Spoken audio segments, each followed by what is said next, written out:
Hello students, मैं राहुल गौतम आपका स्वागत करता हूं magnet brains Hindi medium channel पर। और आज मैं आप लोगों के लेकर आया हूं कंप्लीट चैप्टर रिवीजन उत्पादन तथा लागत, जो कि एनसीईआरटी के अकॉर्डिंग चैप्टर नंबर 3 बनता है व्यष्टि अर्थशास्त्र का। तो बने रहिएगा पूरे वीडियो मेरे साथ और करते हैं हम इसका पूरा कंप्लीट चैप्टर रिवीजन। तो सबसे पहले शुरू करेंगे हम उत्पादन के साथ कि उत्पादन क्या होता है, उत्पादन का मीनिंग क्या है।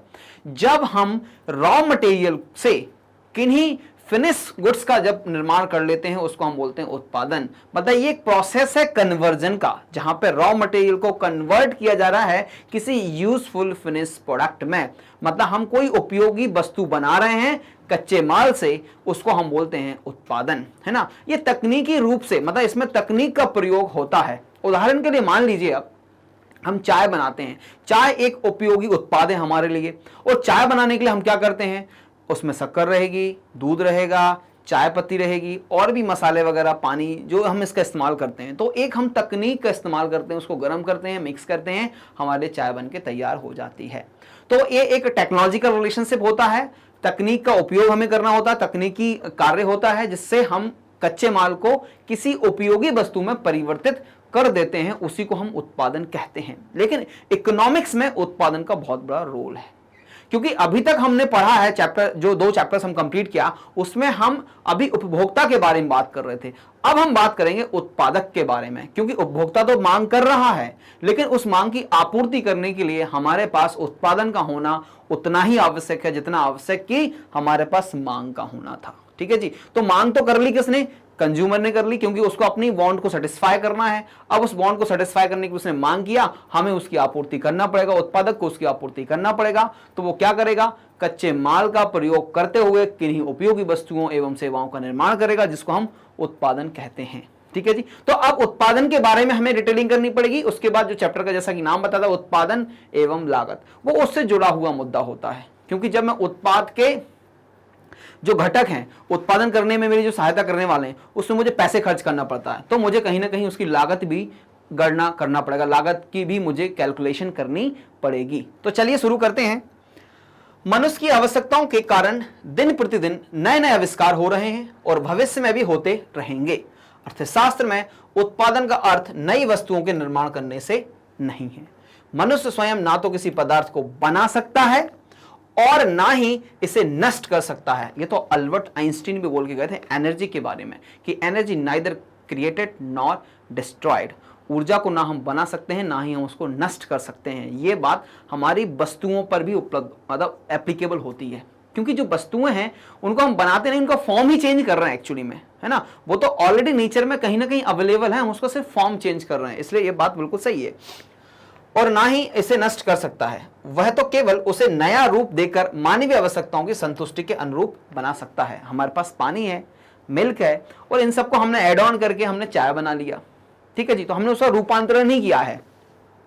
उदाहरण के लिए एक जुलाहा कपड़ा बुनता है तो वह कोई नई वस्तु नहीं बनाता, बल्कि कपास का रूप परिवर्तन करके उसे हमारे लिए अधिक उपयोगी बना देता है।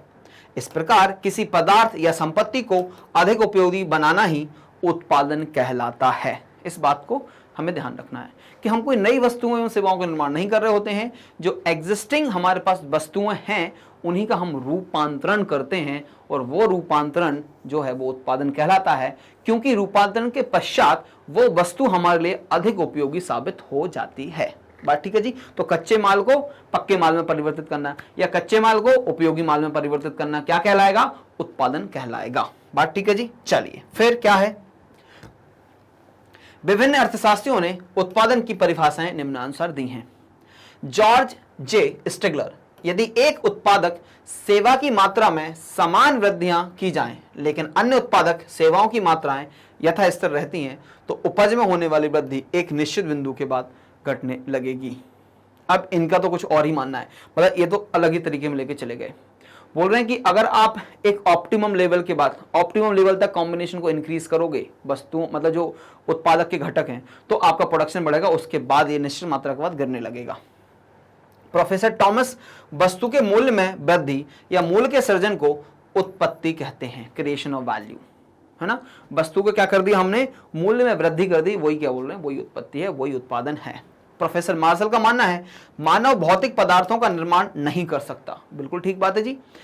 मानसिकता तथा नैतिक विश्व में वह नए विचारों को जन्म दे सकता है, किंतु जब वह भौतिक पदार्थों के निर्माण की बात करता है तो वह केवल उपयोगिता का सृजन करता है। इसके अलावा हम कुछ नहीं कर रहे होते हैं, इस बात को हमें समझना होगा। जितने भी पदार्थ हैं हम बनाने की बात करते हैं, उन पदार्थों का हम सिर्फ और सिर्फ रूपांतरण ही कर रहे हैं। बात समझ में आ जानी चाहिए अभी तक हमें। फिर प्रोफेसर फ्रेजर, यदि उपभोग का अर्थ किसी वस्तु के से उपयोगिता प्राप्त करना है तो उत्पादन का अर्थ उसमें उपयोगिता का सृजन करना है। ठीक है जी। इस प्रकार उत्पादन से हमारा आशय केवल उपयोगिता में वृद्धि करना ही नहीं अपितु मूल्यों का सृजन ही आर्थिक उपयोगिता का सृजन है। उदाहरण के लिए दर्जी कमीज सीता है, वह कपड़े के माप के अनुसार टुकड़े काट लेता है और फिर वह मशीन सुई धागा आदि वस्तुओं के सहयोग से कमीज तैयार कर देता है, जिसकी उपयोगिता कपड़े की अपेक्षा अधिक होती है ना। कपड़ा था, उसको उन्होंने काटा, फिर से सिल दिया, तो अब उसने क्या किया, उपयोगिता का सृजन किया। यहाँ पे उसने कोई प्रोडक्शन या नहीं किया, मतलब प्रोडक्शन हम उसी चीज को कह रहे हैं, रूपांतरण को ही हम यहाँ पे प्रोडक्शन या उत्पादन कह रहे हैं। बात ठीक है जी। चलो, बहुत बढ़िया डेफिनेशन है। अतः हम कह सकते हैं उत्पादन की परिभाषा में 3 तत्व प्रमुख हैं। उपयोगिता का सृजन बहुत इंपॉर्टेंट है। यदि मेरे पास जैसे ही कच्चा माल आया और वो कच्चा माल मैंने वैसे ही वापस कर दिया, उसमें कोई उपयोगिता नहीं बढ़ी, तो वहां पे उत्पादन नहीं माना जाएगा। सिंपल सी बात। उत्पादन के द्वारा वस्तु में उपयोगिता का सृजन होना ही चाहिए, उसमें यूटिलिटी बढ़नी चाहिए। ठीक है। मनुष्य द्वारा सृजन, वस्तु की उपयोगिता में वृद्धि मनुष्य द्वारा होना चाहिए, प्रकृति दत्त नहीं होना चाहिए। अतिरिक्त उपयोगिता का सृजन आर्थिक हो अर्थात उसका मूल्य से विनिमय संभव हो। इन तत्वों के आधार पर उपयोगिता में वृद्धि या सृजन हो तभी उसे उत्पादन की संज्ञा दी जाए, अन्यथा नहीं। तो 3 बातें हमें ध्यान रखना है कि जब हम उसको उत्पादन मानेंगे, पहले की उपयोगिता में सृजन होना चाहिए और वो उपयोगिता में सृजन मनुष्य द्वारा होना चाहिए और मूल्य में उसका विनिमय संभव हो, उसको हम मूल्य में परिवर्तित कर सकें, उसको बेच सकें बाजार में, उसके बदले में कुछ और वस्तु या मुद्रा हम प्राप्त कर सकें, उसको हम विनिमय कहते हैं। तो ये 3 बातें होगी, तब जाके हम किसी वस्तु का उत्पादन कहेंगे। और बैक ऑफ द माइंड हमें एक चीज हमेशा याद रखना है कि हम किन्हीं नए पदार्थों का निर्माण नहीं कर सकते हैं और ना ही हम कर रहे हैं। हम सिर्फ पदार्थों का रूपांतरण कर रहे हैं और रूपांतरण से उपयोगिता का सृजन कर रहे हैं, इसलिए हम उसको उत्पादन कह सकते हैं। ठीक बात है जी, ये हमेशा ध्यान रखना है। फिर है उत्पादन एक ऐसी प्रक्रिया है जिसके फलस्वरूप उपयोगिता में वृद्धि होती है। वस्तुओं में उपयोगिता का सृजन करना ही उत्पादन कहलाता है। बात ठीक है जी। उपयोगिता सृजन की रीतियां निम्न प्रकार हैं। अब उपयोगिता सृजन कैसे कैसे हो सकता है ना। कई बार हम फॉर्म चेंज कर देते हैं, तो देखते हैं। तो पहली रूप उपयोगिता है, जहां पे हम फॉर्मेलिटी की बात कर रहे हैं। जब किसी पदार्थ का रूप बदलकर उसे पहले से अधिक उपयोगी बना दिया जाता है तो उसे रूप परिवर्तन द्वारा उत्पत्ति या रूप उपयोगिता का सृजन करना कहते हैं। जैसे बाढ़ई लकड़ी काटकर फर्नीचर बना देगा, चीर का फर्नीचर बना दिया, मेज टेबल कुर्सी आदि बना दिया, जो लकड़ी से अधिक उपयोगी है। इसी प्रकार कुम्हार मिट्टी से बर्तन बनाकर मिट्टी में उपयोगिता का सृजन करता है। तो हमने यहाँ पे क्या किया, उसके फॉर्म को ट्रांसफॉर्म कर दिया, उसके रूप को परिवर्तित करके उसमें हमने उपयोगिता का सृजन किया। ठीक है जी, बहुत महत्वपूर्ण बात है उत्पादन का कॉन्सेप्ट समझने के लिए। दूसरी होती है स्थान उपयोगिता। जब किसी पदार्थ को एक स्थान से हटाकर अन्य दूसरे स्थान पर जहां उसकी उपयोगिता अधिक है भेज दिया जाता है तो उसे स्थान परिवर्तन की उपयोगिता कहते हैं। जैसे नदी के किनारे, गांव में या रेगिस्तान में बालू रेत का कोई महत्व नहीं है। यदि इस बालू रेत को ट्रक द्वारा शहर लाकर उसमें मकान बनाए जाएं तो उसकी उपयोगिता में वृद्धि हो जाती है, तो इसे स्थान परिवर्तन उपयोगिता कहते हैं। रेल, जहाज, मोटर आदि स्थान परिवर्तन द्वारा उपयोगिता के सृजन के साधन हैं। अब पहला हमने क्या किया था, उसका रूप बदला था, दूसरा उसका हमने स्थान बदल दिया, पदार्थ का स्थान बदल दिया, तो वो स्थान उपयोगिता कहलाती है। तीसरी बात समय उपयोगिता, टाइम यूटिलिटी। किसी वस्तु को अधिक समय तक रखने से उपयोगिता पैदा होती है, उसे समय उपयोगिता कहते हैं। उदाहरणार्थ शराब, चावल, गुड़ आदि जितने अधिक पुराने होते जाएंगे उनकी उपयोगिता उतनी अधिक बढ़ती जाती है, इसे हम समय उपयोगिता कहते हैं। और दूसरी बात यह भी है कि कई बार चीजों को सिर्फ आपने स्टोर करके रख लिया और उनको एक निश्चित समय पर किसी व्यक्ति को उपलब्ध करवा दिया, वह भी क्या है, समय उपयोगिता कहलाएगी। फिर है अधिकार उपयोगिता, ऑनरशिप यूटिलिटी। जो उपयोगिता किसी वस्तु के अधिकार परिवर्तन से पैदा होती है उसे अधिकार उपयोगिता कहते हैं। यह ऐच्छिक एवं वैधानिक तरीके से वस्तु के स्वामित्व में परिवर्तन करने पर पैदा हो जाती है। एक पुस्तक जब पुस्तक विक्रेता की दुकान में रखी रहती है तो वह कम उपयोगी है, लेकिन किंतु जब कोई विद्यार्थी खरीद कर उसका अभ्यास करता है तो पुस्तक की उपयोगिता बढ़ जाती है। अधिकार उपयोगिता, ऑनरशिप चेंज होने से, मालिकाना हक बदलने से, उसके ट्रांसफर होने से उसमें यूटिलिटी आ जाती है। तो ये क्या है? अधिकार उपयोगिता। बहुत इंपॉर्टेंट चीजें हैं ये। उदाहरणार्थ, एक खिलौने की उपयोगिता दुकानदार के पास कम है क्योंकि रखे हैं, लेकिन किसी बच्चे के पास मिल जाएगी तो बच्चा उससे खेलेगा, उसको उपयोगिता मिल जाएगी, किंतु बालक के पास पहुंचने पर उसकी उपयोगिता बढ़ जाती है। फिर है सेवा उपयोगिता, सर्विस यूटिलिटी। जब कभी उपयोगिता किसी सेवा के द्वारा उत्पन्न की जाती है तो दृश्यगत वस्तु के रूप में दिखाई नहीं देती, वरन आवश्यकता की संतुष्टि देती है। मतलब ये सर्विस सेक्टर, अभी तक हम जितनी बात कर रहे थे वो वस्तुओं के बारे में बात कर रहे थे, अब हम किसके बारे में बात कर रहे हैं? सेवा के बारे में। सेवा क्या होती है? अदृश्य होती, दिखती नहीं है, लेकिन आपकी आवश्यकताओं की पूर्ति करती है। जैसे कि मैं अभी आपको पढ़ा रहा हूं, आपको पढ़ना है, ये आपकी आवश्यकता है, आपकी आवश्यकता पूर्ति हो रही है, लेकिन ये दिखाई नहीं दे रही है, लेकिन आपकी आवश्यकता पूर्ति हो रही है, तो ये क्या है? सेवा है। इसको हम सेवा उपयोगिता भी कह सकते हैं। संतुष्टि देती, उसे हम सेवा द्वारा उत्पन्न उपयोगिता कहते हैं। जैसे गायक, शिक्षक, डॉक्टर, नर्स, वकील, सिपाही, झाड़ू लगाने वाला, जमादार आदि सभी की सेवाओं से मनुष्य की आवश्यकताओं की संतुष्टि होती है। ये सब सेवा द्वारा उपयोगिता प्रदान करते हैं। ठीक है जी। तो 4 फॉर्म जो हमने देखे थे वो वस्तुओं के थे, और जो 5वां फॉर्म है वो किसके लिए है? सेवा के द्वारा। कई बार हम सेवा करके भी क्या कर रहे हैं? उत्पादन कर रहे होते हैं। तो जब जीडीपी का कैलकुलेशन हम करेंगे समष्टि अर्थशास्त्र में, तो उसमें क्या होता है? जो वस्तुएं एवं सेवाएं एक साल में जितनी भी प्रोड्यूस की जाती हैं, बनाई जाती हैं, उन सब का योग ही तो जीडीपी कहलाएगा। सिर्फ गुड्स का नहीं करेंगे हम, किसका भी करेंगे? सेवाओं को भी उसमें शामिल किया जाता है। ठीक बात है जी। तो अभी तक हमने 5 उपयोगिताओं के बारे में पढ़ा है। पहली उपयोगिता क्या थी? रूप उपयोगिता, दूसरी थी स्थान उपयोगिता, और तीसरी थी समय उपयोगिता, चौथी थी अधिकार उपयोगिता, और 5वीं है सेवा उपयोगिता, है ना। तो उत्पादन की रीतियां, ये उत्पादन के ढंग हैं जिनसे हम उत्पादन कर सकते हैं। 6वीं है हमारे पास ज्ञान उपयोगिता, नॉलेज यूटिलिटी। किसी वस्तु या पदार्थ के संबंध में ज्ञान प्राप्त हो जाए तथा उसके गुणों को जानकर उपयोग में लेना प्रारंभ कर दें तो उसे ज्ञान मूलक उपयोगिता कहते हैं। उदाहरणार्थ, आप जर्मन भाषा नहीं जानते तो जर्मन भाषा में लिखी पुस्तक आपको उपयोगिता देने लगेगी। नहीं जानते तो जर्मन भाषा में लिखी पुस्तक आपको उपयोगिता देने लगेगी। उपयुक्त आधार पर वस्तुओं का रूप बदलकर उनमें उपयोगिता दृष्टिगुण की वृद्धि करना ही उत्पादन है। जैसे कारीगर, पढ़ाई, लोहार, सुनार, वकील, डॉक्टर, शिक्षक, इंजीनियर जो दृष्टिगुण में वृद्धि करते हैं उत्पादक कहलाते हैं। मतलब जो यूटिलिटी बना रहे हैं, जो यूटिलिटी देते हैं आपको या यूटिलिटी बढ़ा रहे हैं, वो सब उत्पादक कहलाते हैं। जो उपयोगिता में वृद्धि नहीं करते वे उत्पादक नहीं है। विद्यालय के छात्र उत्पादक नहीं कहे जा सकते क्योंकि वे किसी प्रकार की उपयोगिता का सृजन नहीं करते हैं, अतः वे उत्पादक नहीं है। लेकिन शिक्षक क्योंकि उपयोगिता का सृजन कर रहे हैं इसलिए वो उत्पादक कहलाए जाएंगे। यहां तक बात ठीक हो जानी चाहिए। उत्पादक कार्य एवं अनुत्पादक कार्य, ठीक है जी। तो अब हमने ये समझ लिया कि उत्पादन क्या होता है और उत्पादन के रीतियां एवं ढंग को भी हमने समझ लिया है। उत्पादन के कार्य के आधार पर मनुष्य के कार्यों को 2 भागों में बांटा जा सकता है। हम कई कार्य कर रहे होते हैं, कुछ जो होते हैं वो उत्पादक होते हैं और कुछ जो होते हैं वो अनुत्पादक होते हैं। तो उत्पादक कार्य क्या है? मनुष्य द्वारा किए जाने वाले वे समस्त कार्य जिनसे उपयोगिता में वृद्धि होती है उत्पादक कार्य कहलाते हैं, चाहे वे सेवाएं हों या भौतिक पदार्थ हों। इस प्रकार शिक्षक, डॉक्टर, व्यापारी, कृषक, जज, वकील, इंजीनियर आदि की सेवाएं। फिर है अनुत्पादक कार्य जिनसे किसी प्रकार की उपयोगिता का सृजन नहीं होता है, वे अनुत्पादक कार्य होते हैं। जैसे मिट्टी के खिलौने तोड़कर पुनः मिट्टी बनाना, उपयोगिता नहीं हुई। साधु, भिखारी, चोर, डाकू के कार्य अनुत्पादक हैं क्योंकि ये लोग कोई उपयोगिता का सृजन नहीं करते हैं बल्कि दूसरों व्यक्ति को प्राप्त होने वाली उपयोगिता का नाश करते हैं, इसलिए अनुत्पादक कार्य कहलाए जाएंगे, है ना।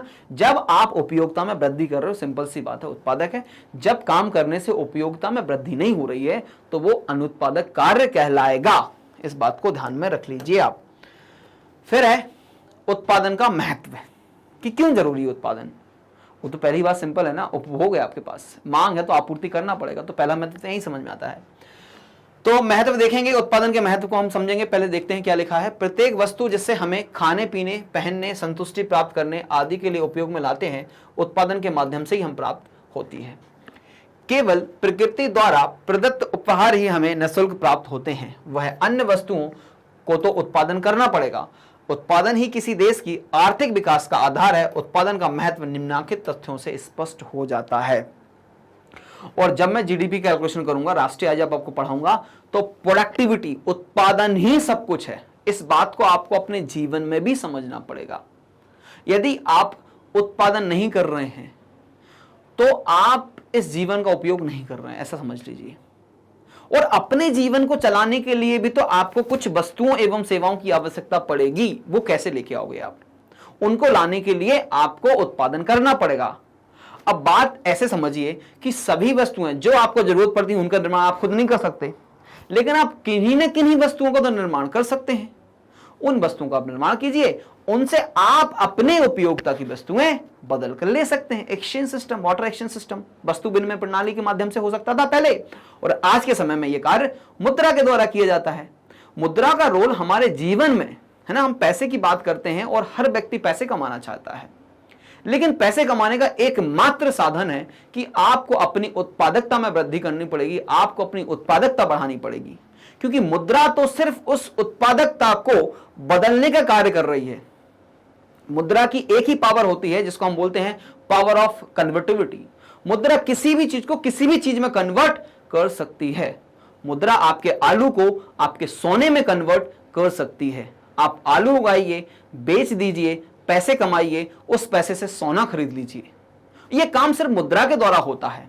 तो पैसे का रोल ज्यादा नहीं है जीवन में। पैसे का रोल क्या है? वो आपको सिर्फ कन्वर्टिबिलिटी दे रहा है कि आप अपने प्रोडक्टिविटी को किन्हीं दूसरी वस्तुओं एवं सेवाओं में कन्वर्ट कर सकते हैं।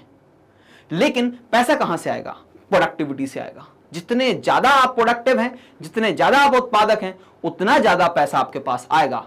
जितना ज्यादा आप लोगों के लिए उपयोगिता का सृजन करेंगे, उतना पैसा आप कमा सकेंगे। ये इकोनॉमिक कॉन्सेप्ट हमें बताता है ना। तो प्रोडक्शन का महत्व तो बहुत बड़ा है। बिना प्रोडक्शन के सर्वाइवल भी पॉसिबल नहीं है हमारे पास। यदि आप सर्वाइव कर सकते हैं नेचुरल रिसोर्सेज से तो कीजिए। अगर आप सिर्फ नेचुरल रिसोर्सेज, क्योंकि वो निःशुल्क होते हैं, है ना, अब उनसे अगर आप सर्वाइव कर सकते हैं तो बिल्कुल कीजिए। यदि उनसे नहीं कर सकते हैं तो आपको प्रोडक्टिव बनना पड़ेगा। विद्यार्थी जीवन में इस बात को समझ लीजिए। और प्रोडक्टिव बनने के लिए आप पढ़ाई करना पड़ेगा। पढ़ाई करोगे तो प्रोडक्टिविटी आपकी बढ़ेगी। इसलिए पढ़ाई कर रहे हैं हम, प्रोडक्टिविटी बढ़ सके। बात समझ में आ रही है? क्योंकि जब हम विषय को पढ़ रहे होते हैं तो ये बात हमेशा ध्यान रखिए, विषय को तो पढ़ना है, लेकिन विषय में जो कॉन्सेप्ट हैं उनको अपने जीवन में हमें उतारना है, उनको अपने जीवन में जीना है। क्योंकि इकोनॉमिक्स की शुरुआत ही क्या होती है? ऑप्टिमम यूटिलाइजेशन ऑफ रिसोर्सेज से। तो हमें अपने जीवन में अपने संसाधनों का ऑप्टिमम यूटिलाइजेशन करना चाहिए। और ऑप्टिमम यूटिलाइजेशन का मतलब क्या होता है कि सर हमें इनपुट कम लगाने हैं और आउटपुट ज्यादा होना चाहिए। ठीक है जी। और क्योंकि ये प्रोडक्शन में चैप्टर लेके आया हूं तो प्रोडक्शन में आपको करना ही पड़ेगा ये चीज। अभी इनपुट की बात करेंगे हम, अभी फैक्टर ऑफ प्रोडक्शन की बात करेंगे जो कि लिमिटेड है, लेकिन आपको उत्पादन तो अत्यधिक करना है। अत्यधिक क्यों करना है? क्योंकि उपभोक्ताओं से मांग आ रही है। मांग क्यों आ रही है? क्योंकि जनसंख्या बढ़ रही है। इस बात को बार बार समझना पड़ेगा। इकोनॉमिक्स के हर चैप्टर में ये कॉन्सेप्ट आएगा, क्या आप ऑप्टिमम यूटिलाइजेशन ऑफ रिसोर्सेज कर रहे हैं कि नहीं कर रहे हैं। हमने अभी इसके पहले जो चैप्टर पढ़ा उपभोक्ता के व्यवहार, उसमें भी हमने क्या देखा? उपभोक्ता अपनी आय को कहां पे खर्च करना चाहता है जहां से उसको अधिकतम संतुष्टि प्राप्त हो सके। उसके परम्यूटेशन कॉम्बिनेशंस के बारे में हमने चर्चा की थी। तो उत्पादन का महत्व बहुत बड़ा है। अपने जीवन में उत्पादन लेके आइए और अपने आप को उत्पादकता से भरपूर कर दीजिए। मतलब आप प्रोडक्टिव होना चाहिए। प्रोडक्टिविटी आपके लिए सब कुछ है, ऐसा सोचिए। ठीक है जी। तो आ जाइए महत्व के बारे में बात करते हैं। सबसे पहला है आर्थिक विकास का आधार। ठीक है जी। चलो बात करेंगे आर्थिक विकास का आधार किस प्रकार है। फिर रोजगार के अवसर हमें उपलब्ध करवाता है उत्पादन, श्रम की महत्ता को बताता है, जीवन स्तर का निर्धारण करता है। क्योंकि जितनी उपयोगिता, जितने प्रोडक्ट मेरे पास होंगे, मेरा जीवन स्तर उतना अच्छा होगा। यदि मेरे पास वस्तुओं एवं सेवाओं की कमी है तो मेरा जीवन स्तर निम्न स्तर का होगा। अब ये वस्तुएं और सेवाएं कैसे प्राप्त करूंगा? मुझे उसके लिए प्रोडक्टिविटी दिखानी पड़ेगी। तो मैं अपनी प्रोडक्टिविटी से मुद्रा लेके आऊंगा और उस मुद्रा से अपने लिए जीवन जीने के लिए आवश्यक वस्तुएं सेवाएं खरीद के लेके आऊंगा। तो सिंपल सी बात है, यदि पूरे ओवरऑल देश में ही प्रोडक्टिविटी की कमी है तो देश में रह रहे लोगों का जीवन स्तर भी निम्न स्तर का हो जाएगा। चलो, प्रगति का परिचायक है, राष्ट्रीय आय में वृद्धि करता है, व्यवसाय के विकास का आधार है। ये महत्व है उत्पादन के, इनके बारे में वन बाय वन हम डिस्कशन करेंगे एक एक के बारे में कि क्यों महत्वपूर्ण है, कैसे। पहला है आर्थिक विकास का आधार। उत्पादन ही किसी देश के आर्थिक विकास का आधार माना जाता है। अब पहले आप समझिए कि आर्थिक विकास का मतलब क्या होता है। आर्थिक विकास का मतलब क्या होता है? अब आर्थिक विकास का मतलब यह है कि सर आपके देश में वस्तुओं एवं सेवाओं की उपलब्धता से है। तो वस्तुएं एवं सेवाएं कितनी उपलब्ध हैं, क्या इनकी उपलब्धता बढ़ रही है कि नहीं बढ़ रही है, और वस्तुओं एवं सेवाओं की उपलब्धता कहां से बढ़ेगी? वो उत्पादन से बढ़ेगी, प्रोडक्टिविटी से बढ़ेगी। अभी हमने पढ़ा है। और प्रोडक्टिविटी का मतलब क्या है कि सर हम किन्हीं पदार्थों का रूपांतरण कर देते हैं या उनमें यूटिलिटी उपयोगिता का सृजन कर देते हैं, वो उत्पादकता होती है। ठीक है जी। चलो, फिर क्या लिखा दूसरा? रोजगार के अवसर। क्योंकि जब हम उत्पादन कर रहे होते हैं तो विभिन्न संसाधनों को उपयोग करना होता है, उसमें मानव भी एक श्रम के रूप में काम करता है, और जब हमें श्रम की जरूरत पड़ेगी तो हम अपनी अर्थव्यवस्था में रोजगार सृजित कर रहे होते हैं। तो रोजगार के अवसर जो है वो हम उपलब्ध करवाएंगे। उत्पादन के कारण ही लोगों को रोजगार के अवसर प्राप्त होते हैं, अर्थात उत्पादन रोजगार के अवसरों का सृजन करता है। तो आपके देश में, आपकी अर्थव्यवस्था में यदि उत्पादन अधिक है, इस बात का मतलब यह है कि आपकी अर्थव्यवस्था में, आपके देश में रोजगार के अवसर भी अत्यधिक होंगे। रोजगार के अवसर भी अत्यधिक होंगे। फिर है श्रम की महत्ता। उत्पादन के माध्यम से ही व्यक्ति को श्रम की महत्ता का ज्ञान होता है। फिर है जीवन स्तर का निर्धारण। उत्पादन ही किसी देश के लोगों के जीवन स्तर का निर्धारण करता है। अधिक उत्पादन, अधिक उपभोग, अधिक उन्नत जीवन स्तर का चक्र चलता ही रहता है। और यदि इसको उल्टा कर दूं, कम उत्पादन, कम उपभोग, कम जीवन स्तर, निम्न जीवन स्तर हो जाएगा मेरा या हमारे देश में निवास कर रहे लोगों का। तो इसलिए जीवन स्तर का निर्धारण करने में सहायक होती है। आप देखिए, दुनिया के जो विकसित देश हैं, जो विकसित अर्थव्यवस्थाएं हैं, उनके यहां ना प्रोडक्टिविटी बहुत ज्यादा है, और उनके यहां प्रोडक्टिविटी जो है ना वो कंजम्पशन के ऊपर है। उत्पादन जो है उनका हमेशा बड़ा होता है। किससे? उनके उपभोग से। तभी तो वो दुनिया की उन्नत अर्थव्यवस्थाओं में गिनी जाती हैं। ठीक है। और अब जब उत्पादन उनके पास ज्यादा है तो उनके यहां के लोगों का जीवन स्तर क्या होगा? उच्च गुणवत्ता से भरपूर होगा, क्योंकि उनके पास सभी तरह की वस्तुएं एवं सेवाएं उपलब्ध होंगी। सभी तरह की वस्तुएं एवं सेवाएं उपलब्ध होगी तो जीवन स्तर अच्छा होगा। जीवन स्तर का संबंध सिर्फ हमारे पास उपलब्ध वस्तुओं एवं सेवाओं से होता है। ठीक है जी। अब मान लीजिए आपके पास साइकिल है, तो आपका निम्न जीवन स्तर है अगर उसकी हम तुलना करें उस व्यक्ति से जिस व्यक्ति के पास बाइक है। लेकिन यदि हम उसकी भी बाइक वाले की तुलना करें उस व्यक्ति से जिस व्यक्ति के पास कार है, तो तीनों में देखेंगे आप कि जीवन स्तर आपको डिफरेंट दिखेगा, क्योंकि कार वाला कम समय में और ज्यादा आरामदायकता के साथ ज्यादा जो दूरी है वो तय कर सकता है। बाइक वाला उससे कम कर पाएगा लेकिन उसकी आरामदायकता कम हो जाएगी, और साइकिल वाला तो बेचारा परेशान हो जाएगा। तो वस्तुओं की और सेवाओं की उपलब्धता से ही हमारा जीवन स्तर जो है वो निर्धारित होता है। तो ये 4 बातें हो गई अभी तक किसके बारे में? उत्पादन के महत्व के बारे में। और उत्पादन कितना महत्वपूर्ण है उसके बारे में यदि मैं बोलना चालू करूं तो 2-4 दिन भी कम हो सकते हैं। इतना महत्वपूर्ण है उत्पादन, क्योंकि इससे ही हर एक चीज कनेक्टेड है। इस बात को समझ लीजिए आप। मतलब समझना, जीवन के लिए समझना आवश्यक है। पढ़ाई तो ठीक है आप कर लोगे, अभी पढ़ के पास हो जाओगे, अच्छे नंबर भी आ जाएंगे आपके, लेकिन जीवन में उत्पादकता नहीं ला पाए तो समस्याएं खड़ी होना निश्चित है। इस बात को लिख के रख लीजिएगा, है ना। चलो, फिर है प्रगति का परिचायक। यदि मेरी प्रोडक्टिविटी में निखार आ रहा है, मेरी प्रोडक्टिविटी में सुधार आ रहा है, तो मैं बोल सकता हूं कि मैं प्रगति की ओर अग्रसर हूं। या मेरी अर्थव्यवस्था के बारे में बात कर सकता हूं कि हमारी अर्थव्यवस्था प्रकृति की ओर अग्रसर है, आगे बढ़ रही है। लेकिन उसके उलट यदि हमारी अर्थव्यवस्था में प्रोडक्टिविटी कम हो जाए, उत्पादकता कम हो जाए, तो हम क्या बोलेंगे कि हम प्रकृति की ओर अग्रसर नहीं हैं। चलिए देखते हैं। उत्पादन किसी देश की प्रगति का पहचान है और विकास का घोतक है।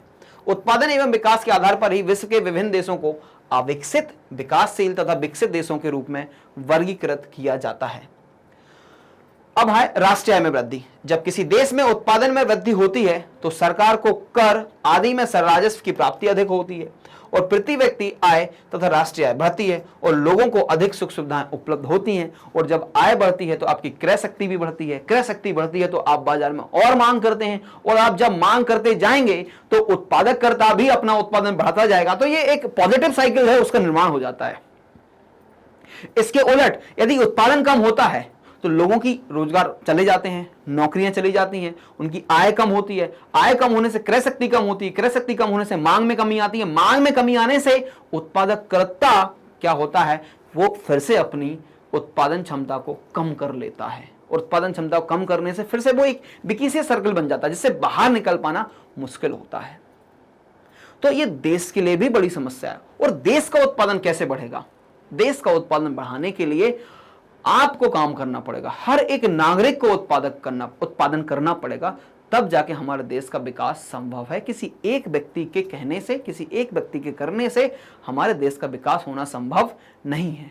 सामूहिक प्रयास हमें करने होंगे, हर व्यक्ति को उत्पादकता में भागीदार बनना पड़ेगा और एक ना एक दिन जीवन में जरूर बनेंगे। आप अपनी इच्छा से बनेंगे, अपने इंटरेस्ट से बनेंगे तो आपको भी मजा आएगा, आपका जीवन स्तर उच्च गुणवत्ता का होगा।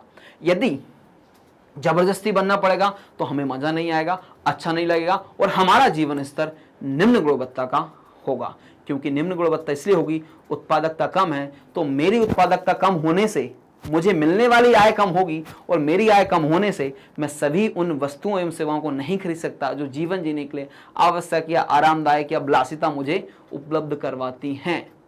इसलिए आज ही मन में ठान लीजिए कि सर जीवन में कुछ करें या ना करें, उत्पादकता में वृद्धि जरूर करेंगे। हम अपने आप को प्रोडक्टिव बनाएंगे, जितना प्रोडक्टिव बनाएंगे उतना आपका जीवन स्तर उच्च क्वालिटी का होगा। इस बात को मैं लिख कर दे सकता हूं आप लोगों को। प्रोडक्टिविटी पे काम कीजिए और अपने रिसोर्सेज का प्रॉपर यूटिलाइजेशन कीजिए। ठीक है जी, चलो तो राष्ट्रीय आय में वृद्धि होगी। फिर है व्यवसाय के विकास का आधार। उत्पादन में वृद्धि से ही देशी व्यापार तथा विदेशी व्यापार के द्वार खुल जाते हैं तथा विदेशी विनिमय में भी वृद्धि होती है। अब ये विदेशी विनिमय वृद्धि कैसे होती है, इसको बहुत इंपॉर्टेंट कॉन्सेप्ट है, समझिएगा, इसको समझने का प्रयास करेंगे हम। ठीक है, तो व्यवसाय मतलब कैसे हम इसमें विदेशी मुद्रा को अर्जित करेंगे ये हमें समझना है। उत्पादन में वृद्धि से देशी व्यापार तथा विदेशी व्यापार में किस प्रकार, अब देखो बात समझो, यदि हमारी प्रोडक्टिविटी जो है, उत्पादन जो है वो ज्यादा है, किससे ज्यादा है सर? उत्पादन ज्यादा है उपभोग से। तो क्या करेंगे सर, जो सरप्लस प्रोडक्शन होगा, जो हमने ज्यादा माल बना लिया, इसको क्या करेंगे? विदेशों में बेच देंगे। विदेशों में बेचेंगे मतलब हमारा एक्सपोर्ट जो है, निर्यात जो है वो बढ़ जाएगा। निर्यात बढ़ने से अब जब हम किसी दूसरे देश को माल बेचते हैं तो उस देश की मुद्रा हमारे पास आ जाती है। ठीक बात है जी। अच्छा, देशी व्यापार में तो बढ़ोतरी होगी क्योंकि सभी लोगों की आवश्यकताओं को पूरा करने के लिए जो उपभोग की जो मांग है हमारे पास, वो हमारा देशी व्यापार में भी बढ़ोतरी देखने को मिलेगी। तो उत्पादकता महत्वपूर्ण है, इस बात को समझना है जीवन में। यहां भी हम देख रहे हैं कि व्यवसाय के विकास का आधार है। बिजनेसमैन को मौका मिलेगा दूसरे देशों से जाके पैसे कमाने का। अभी तक हम क्या कर रहे हैं, डिपेंडेंट हैं दूसरे देशों के ऊपर, वहां से हम आयात करते हैं। 91 में तो हमारी बहुत ही हालत खराब थी। क्यों थी? क्योंकि उस टाइम हमारे पास प्रोडक्टिविटी नहीं थी। प्रोडक्टिविटी क्यों नहीं थी? क्योंकि हम समाजवादी अर्थव्यवस्था थे। हमारा सरकारी क्षेत्र के जो है वो लीडिंग रोल दिया था उसको। सरकारी क्षेत्र की प्रोडक्टिविटी कहीं ना कहीं कम हमें देखने को मिली थी उस दौरान। अभी आज के समय में हम कहीं ना कहीं पूंजीवाद की ओर अग्रसर हो रहे हैं और पूंजीवाद हमारी प्रोडक्टिविटी को बढ़ा रहा है। कैपिटलिज्म का एक ही उद्देश्य होता है, प्रॉफिट कमाना, और प्रॉफिट कमाने के लिए उसको अच्छे से मालूम है कि मुझे उत्पादकता करनी होगी, मुझे लोगों को उपयोगिता कि जो लोगों की जो आवश्यकता है उनको कंप्लीट करना होगा, उनको संतुष्ट करना होगा। और वही तो हमारे लिए क्या है, उत्पादकता है। इस बात को निजी क्षेत्र जो है वो बहुत अच्छी तरह से समझता है। इसलिए आज के समय में हम देख सकते हैं कि हमारी प्रोडक्टिविटी, हमारे देश की प्रोडक्टिविटी में इजाफा हो रहा है। ठीक है जी। उत्पादन के साधन, फैक्टर ऑफ प्रोडक्शन। अब मुझे किन्हीं वस्तुओं एवं सेवाओं का निर्माण करना है तो किस तरह के साधनों की मुझे जरूरत पड़ेगी। ठीक है जी। माल तथा सेवाएं अपने आप उत्पन्न नहीं होती हैं, उनके उत्पादन के लिए जिन वस्तुओं की आवश्यकता होती है उन्हें हम उत्पादन के साधन कहते हैं। विभिन्न वस्तुओं या साधनों के सहयोग से ही उत्पादन संभव होता है। प्रथम तो यह सहयोग प्रकृति एवं मनुष्य में होता है। प्रकृति पदार्थ का निर्माण करती है, मनुष्य इस पदार्थ को की उपयोगिता में विभिन्न रीतियों से, जैसे कि हमने पढ़ा था, रूप, स्थान, समय, अधिकार, सेवा, ज्ञान आदि में वृद्धि करता है। प्रसिद्ध अर्थशास्त्री मार्शल ने उत्पादन के 4 साधन बताए हैं: भूमि, पूंजी, श्रम और संगठन। अब संगठन के अलावा 5वां व्यक्ति भी हो सकता है, इसको हम उद्यमी या साहसी बोलते हैं। अब वो एक ऐसा व्यक्ति होता है जो संगठन को स्टार्ट करता है, संगठन को बनाने का काम करता है। ठीक है जी। तो पहला हमें क्या चाहिए? भूमि, दूसरा हमें श्रम, फिर पूंजी मतलब पैसे की जरूरत पड़ेगी, और एक हमें संस्था, ऑर्गेनाइजेशन, संगठन की जरूरत पड़ेगी। ये हमारे क्या है? उत्पादन के साधन हैं। और उत्पादन के साधन जो होते हैं उनको भी हमें क्या करना पड़ता है? उनको भी हमें कुछ देना पड़ता है। तो भूमि के बदले में हम देते हैं उनको किराया, श्रम के बदले में हम क्या देते हैं? उसको मजदूरी। श्रम को क्या देते हैं हम? श्रमिक को मजदूरी देते हैं। फिर पूंजी के बदले में हम देते हैं, किसी का पैसे इस्तेमाल करेंगे तो हम उसको देते हैं ब्याज। और संगठन जो होता है वो लाभ अर्जित करता है। ठीक बात है जी। तो ये उत्पादन के साधन हैं 4, और उन साधनों को दिए जाने वाला भुगतान भी हमने यहाँ पे समझ लिया है। ठीक है जी। तो अब उत्पादन के साधनों की जो विवेचना भी हमें करनी पड़ेगी।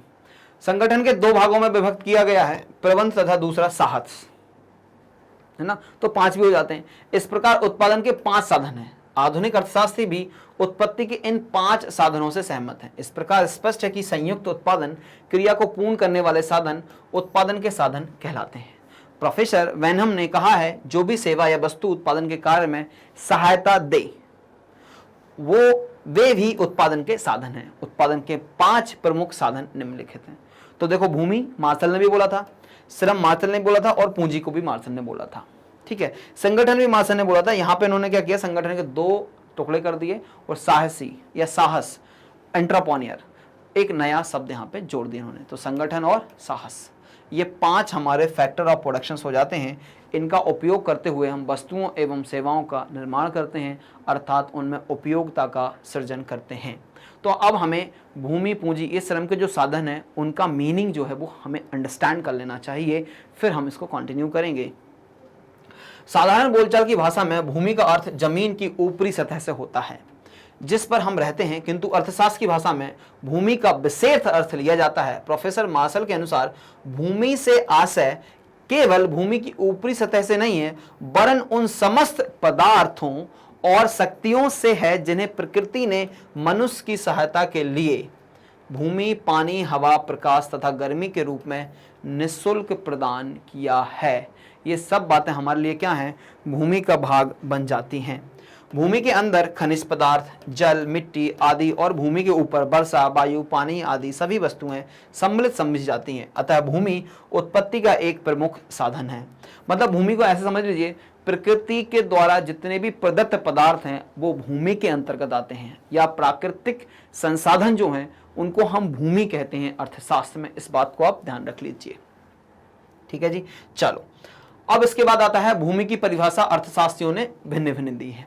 तो प्रोफेसर मेयर्स का मानना था, अर्थशास्त्र की भाषा में भूमि से आशय उत्पादन क्रिया में प्रयुक्त होने वाले सभी प्राकृतिक स्रोतों से है ना। इन्होंने बोला प्राकृतिक संसाधनों को भूमि मान लीजिए आप। प्रोफेसर रिचर्ड, उत्पादन के इस उपादान में प्रकृति, प्राकृतिक संसाधन तथा प्राकृतिक शक्ति आती है। प्रोफेसर रिकार्डो, भूमि प्रकृति का निःशुल्क उपहार है। यह भी बहुत अच्छी परिभाषा है। प्रोफेसर एम के रुद्रा, बेसमस्त शक्तियां जो प्रकृति द्वारा उपहार के रूप में निःशुल्क प्रदान की गई हैं वो भूमि है ना। तो अगर हम चारों परिभाषाओं को कंक्लूड करें तो एक ही चीज समझ में आती है कि सर जो प्राकृतिक संसाधन हमें निःशुल्क रूप से उपलब्ध हैं वो सब भूमि कहे जाएंगे, लेकिन सिर्फ ये अर्थशास्त्र की दृष्टि से। ठीक है जी, इसमें हमें कोई कंफ्यूजन नहीं होना चाहिए। प्रोफेसर जेके मेहता भी हैं, आधुनिक परिभाषा के अनुसार भूमि एक विशिष्ट साधन है या किसी साधन में विशिष्ट तत्व को बताती है। भूमि किसी वस्तु के विशिष्ट गुणों को बतलाती है। प्रोफेसर बिंग्स और जॉर्डन आर्थिक विश्लेषण में भूमि में प्रकृति के वे सभी उपहार सम्मिलित किए जाएंगे जिनका मनुष्य उत्पादन में उपयोग करता है, चाहे वे कितने ही भिन्न क्यों ना हो। सभी को आप क्या कर दीजिए, भूमि जो है वो मान लीजिए। भूमि में क्या क्या शामिल है? उक्त परिभाषाओं के आधार पर भूमि में निम्नलिखित का समावेश किया गया है। भूमि मतलब भूमि का धरातल जिस पे हम रहते हैं। भूमि के धरातल में वन, पहाड़, जंगल, जड़ी बूटियां, भूमि की उर्वरा शक्ति एवं पशु पक्षी आदि सम्मिलित हैं। फिर है जलमंडल, इसमें समुद्र, नदियां, झीलें एवं इनमें पाए जाने वाले जीव एवं वस्तुएं सम्मिलित की जाती हैं। भूमि के धरातल के नीचे भूमि के गर्भ में पाई जाने वाली वस्तुएं, खनिज पदार्थ, चट्टानें, पानी के स्रोत तथा प्राकृतिक गैस आदि इसमें सम्मिलित हैं। तो भूमि में क्या क्या सम्मिलित है, ये हमारे पास पूरी एक डेफिनेशन है। भूमि के धरातल के ऊपर वर्षा, धूप, वायु, प्रकाश आदि भी भूमि के अंतर्गत आती हैं। सरल शब्दों में भूमि से तात्पर्य प्रकृति द्वारा प्रदत्त निःशुल्क भेंट से है जिसमें अविनाशता, सीमितता, भिन्नता आदि के गुण पाए जाते हैं। इसमें भूमि की सतह के नीचे तथा सतह के ऊपर पाए जाने वाले समस्त पदार्थ जिन्हें प्रकृति ने निर्मित किया है सम्मिलित होते हैं। तो भूमि की बहुत बड़ी परिभाषा या भूमि की हमें पूरी लिस्ट यहाँ पे मिल जाती है कि किन किन बातों को हमें भूमि में कंसीडर करना चाहिए। अब भूमि की कुछ विशेषताएं हैं, जो लैंड है उसकी कुछ विशेषताएं हमें यहाँ पे देखने को मिलती हैं। पहली विशेषता क्या है कि प्रकृति का निःशुल्क उपहार है। प्रकृति ने भूमि मनुष्य को उपहार के रूप में दी है, परंतु वर्तमान समय में भूमि का उपजाऊ बनाने, समतल बनाने आदि पर व्यय होने से उसका मूल्य लिया जाता है। इस प्रकार मनुष्य भूमि में सुधार कर सकता है परंतु निर्माण नहीं कर सकता, क्योंकि भूमि प्रकृति दत्त है, हम एक्स्ट्रा जमीन नहीं बना सकते। सीमितता, भूमि की मात्रा किसी भी प्रकार की कमी या वृद्धि नहीं की जा सकती। भूमि का क्षेत्रफल निश्चित है, जितना प्रकृति ने दिया है उसमें कोई बदलाव हम नहीं कर सकते। ठीक है जी। तो पहला क्या है, निःशुल्क है। दूसरा क्या है, सीमितता है। भूमि स्थिर या अगतिशील है। भूमि को एक स्थान से दूसरे स्थान पर नहीं ले जाया जा सकता है, अर्थात उसमें भौतिक गतिशीलता का अभाव पाया जाता है। अब आप बोलेंगे सर कि कुछ देश हैं जो समुद्र के अंदर कुछ डाल के भूमि बना रहे हैं, तो वो सिर्फ जमीन की एक परत बना रहे हैं, लेकिन हमने यहाँ पे जो भूमि की परिभाषा पढ़ी उसमें समुद्र भी आ जाते हैं, सारी चीजें समाहित कर लेती हैं, तो उसका दायरा नहीं बढ़ सकता। बात ठीक है जी। भूमि अविनाशी है। भूमि को कोई नष्ट नहीं कर सकता। लगातार खेती करने से भूमि की उत्पादन शक्ति कम हो जाती है, उसे हम रासायनिक उर्वरकों के प्रयोग से पुनः प्राप्त कर सकते हैं। भूमि में भिन्नता पाई जाती है। संपूर्ण भूमि एक समान नहीं है, कहीं अधिक उपजाऊ है तो कहीं कम और कहीं बिल्कुल ही बंजर, अर्थात गुणात्मक स्तर पर भूमि भिन्न भिन्न है, अतः उसमें भिन्नता पाई जाती है। उत्पादन का निष्क्रिय साधन, भूमि उत्पादन की प्रक्रिया में सहयोग अवश्य देती है किंतु स्वयं कोई उत्पादन नहीं करती। भूमि से उत्पादन प्राप्त करने हेतु पूंजी व श्रम दोनों को लगाने पड़ते हैं, है ना। सिर्फ भूमि से आप कोई उत्पादन कार्य नहीं कर सकते हैं। ठीक है जी। भूमि के से कोई हम उत्पादन नहीं कर सकते हैं। स्थिति का महत्व, उत्पादकता में भूमि की स्थिति का महत्वपूर्ण स्थान होता है। शहर के समीप अथवा पास और बाजार में स्थित भूमि की कीमत बाजार से दूर स्थित भूमि की कीमत से कई गुना अधिक हो सकती है ना। तो स्थिति का महत्व है कहाँ पर ये उपलब्ध होती है। भूमि उत्पत्ति का अनिवार्य साधन है। भूमि स्वयं उत्पादन नहीं करती किंतु उसके अभाव में किसी भी प्रकार का उत्पादन संभव नहीं है। जैसे कृषि, पशुपालन, उद्योग धंधे, भवन निर्माण आदि सभी भूमि पर आधारित होते हैं। भूमि उत्पत्ति ह्रास नियम लागू होता है। जिस उत्पादन प्रक्रिया में भूमि महत्वपूर्ण होती है वहां घटती हुई उपज का नियम शीघ्रता से लागू होता है, अर्थात भूमि पर उत्पत्ति ह्रास नियम लागू होता है। भूमि पर उत्पत्ति ह्रास नियम जो है वो लागू होता है। भूमि प्राप्ति हेतु मनुष्य को कोई श्रम नहीं करना पड़ता। वस्तुतः भूमि का कोई पूर्ति मूल्य नहीं है, हमने इसे प्राप्त करने के लिए हेतु कोई मूल्य नहीं दिया है, यह तो पहले से ही क्या है, विद्यमान है। तो ये तो थी कुछ भूमि की विशेषताएं। ठीक है जी। ठीक है जी। तो चलो अब हम बात करेंगे श्रम के बारे में। भूमि के बारे में हमने काफी डिस्कशन कर लिया है, अब हम बात करेंगे श्रम के बारे में। तो श्रम एक मानवीय घटक है जो कि हमें उत्पादन में मदद करता है। ठीक बात है जी। अब जैसे कि मैं आप लोगों के लिए वीडियो बना के लेके आ रहा हूं, तो मैं एक मानवीय घटक हूं और आप लोगों को सेवा दे रहा हूं, तो जो मैं काम जो कर रहा हूं उसको हम क्या कंसीडर करेंगे, श्रम। अब श्रम से हमारा मतलब हमेशा ये नहीं होता कि कोई मेहनताना ही काम करना है ना, तो श्रम का मतलब कोई भी मानवीय गतिविधि जो है की जा रही है वो श्रम कहलाएगा। ठीक है जी।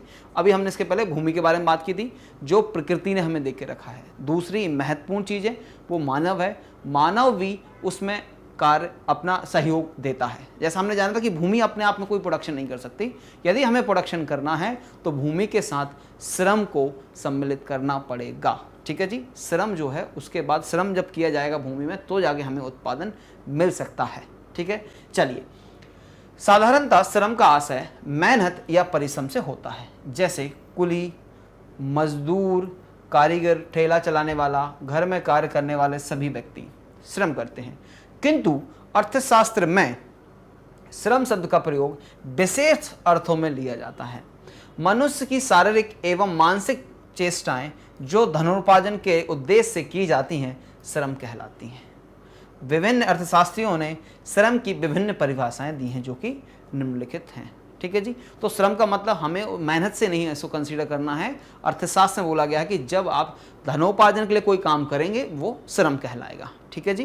वो मेहनत वाला मतलब दोनों तरह से, एक शारीरिक मेहनत भी हो सकती है उसमें, मानसिक मेहनत भी उसमें इंक्लूड होती है। ठीक है। चलो, अब हमारे पास क्या है, प्रोफेसर थॉमस सब प्रकार का मानव प्रयास जो पारिश्रमिक के उद्देश्य से किया जाता है श्रम कहलाता है। अब इन्होंने क्या किया, सिर्फ इन्होंने एक बदलाव कर दिया कि धनोपार्जन को किससे रिप्लेस कर दिया, पारिश्रमिक से रिप्लेस कर दिया। प्रोफेसर मार्शल का मानना था श्रम का अर्थ मनुष्य के आर्थिक कार्य से है जो वह हाथ से किया जाए या मस्तिष्क से किया जाए, है ना। तो जो इकोनॉमिक एक्टिविटी की डेफिनेशन है उसको ही मार्शल ने क्या किया, यहाँ पे रिपीट कर दिया। ठीक है जी। चलो, इसके बाद क्या है, प्रोफेसर जेवंस हैं, श्रम वह मानसिक या शारीरिक प्रयत्न है जो पूर्णता या अंशतः कार्य जनसुख के अतिरिक्त किसी भी आर्थिक उद्देश्य से किया जाता है। फिर प्रोफेसर एली हैं, हर प्रकार का मानवीय कार्य मानसिक अथवा शारीरिक जिसका आर्थिक महत्व हो श्रम के अंतर्गत आता है। इन परिभाषाओं के आधार पर श्रम के अंतर्गत शारीरिक तथा मानसिक दोनों प्रकार के प्रयत्न को श्रम कहा गया है, किंतु वे आर्थिक उद्देश्य की पूर्ति हेतु किए जाने चाहिए। आनंद, मनोरंजन या परोपकार की भावना से श्रम किया जाए तो वह अर्थशास्त्र में श्रम नहीं कहलाएगा, है ना। तो आप देखेंगे सामान्यतः जब हमने अर्थशास्त्र को शुरू किया था तो दो चीज़ें पढ़ी थी कि मानवीय गतिविधि हैं। मानवीय गतिविधियों को हमने दो भागों में वर्गीकृत किया था। पहला भाग था आर्थिक और दूसरा था अनार्थिक। तो जो आर्थिक क्रियाएं मनुष्य करता है उसको हम श्रम कह सकते हैं, जो अनार्थिक क्रियाएं हम करते हैं उसको हम श्रम नहीं कहेंगे। बात ठीक है जी। चलिए, अब श्रम के बारे में हमें कुछ और भी जाना रहेगा। अभी तक तो हमने मीनिंग और डेफिनेशन देखा है। अर्थशास्त्र में श्रम का आशय उस प्रयत्न से है जिससे निम्न 3 गुण निहित हैं। कौन कौन से गुण हैं उसके आधार पे हम उसको श्रम मानेंगे, नहीं तो नहीं मानेंगे। तो पहला गुण बता रहे हैं हमें, श्रम मानवीय हो, केवल मनुष्य के प्रयत्न ही श्रम में शामिल किए जाते हैं। जानवरों के द्वारा किए गए श्रम को अर्थशास्त्र में श्रम नहीं मानते हैं। अब जानवर कैसे श्रम करते हैं, जैसे कि हम बैलगाड़ी का उपयोग करते थे सामान ढोने के लिए पहले के समय में, अभी के समय में हम जैसे कि घोड़े का इस्तेमाल करते हैं ट्रांसपोर्टेशन के लिए, तो उसको हम श्रम कंसीडर नहीं करने वाले। दूसरा है, श्रम शारीरिक हो सकता है या मानसिक हो सकता है।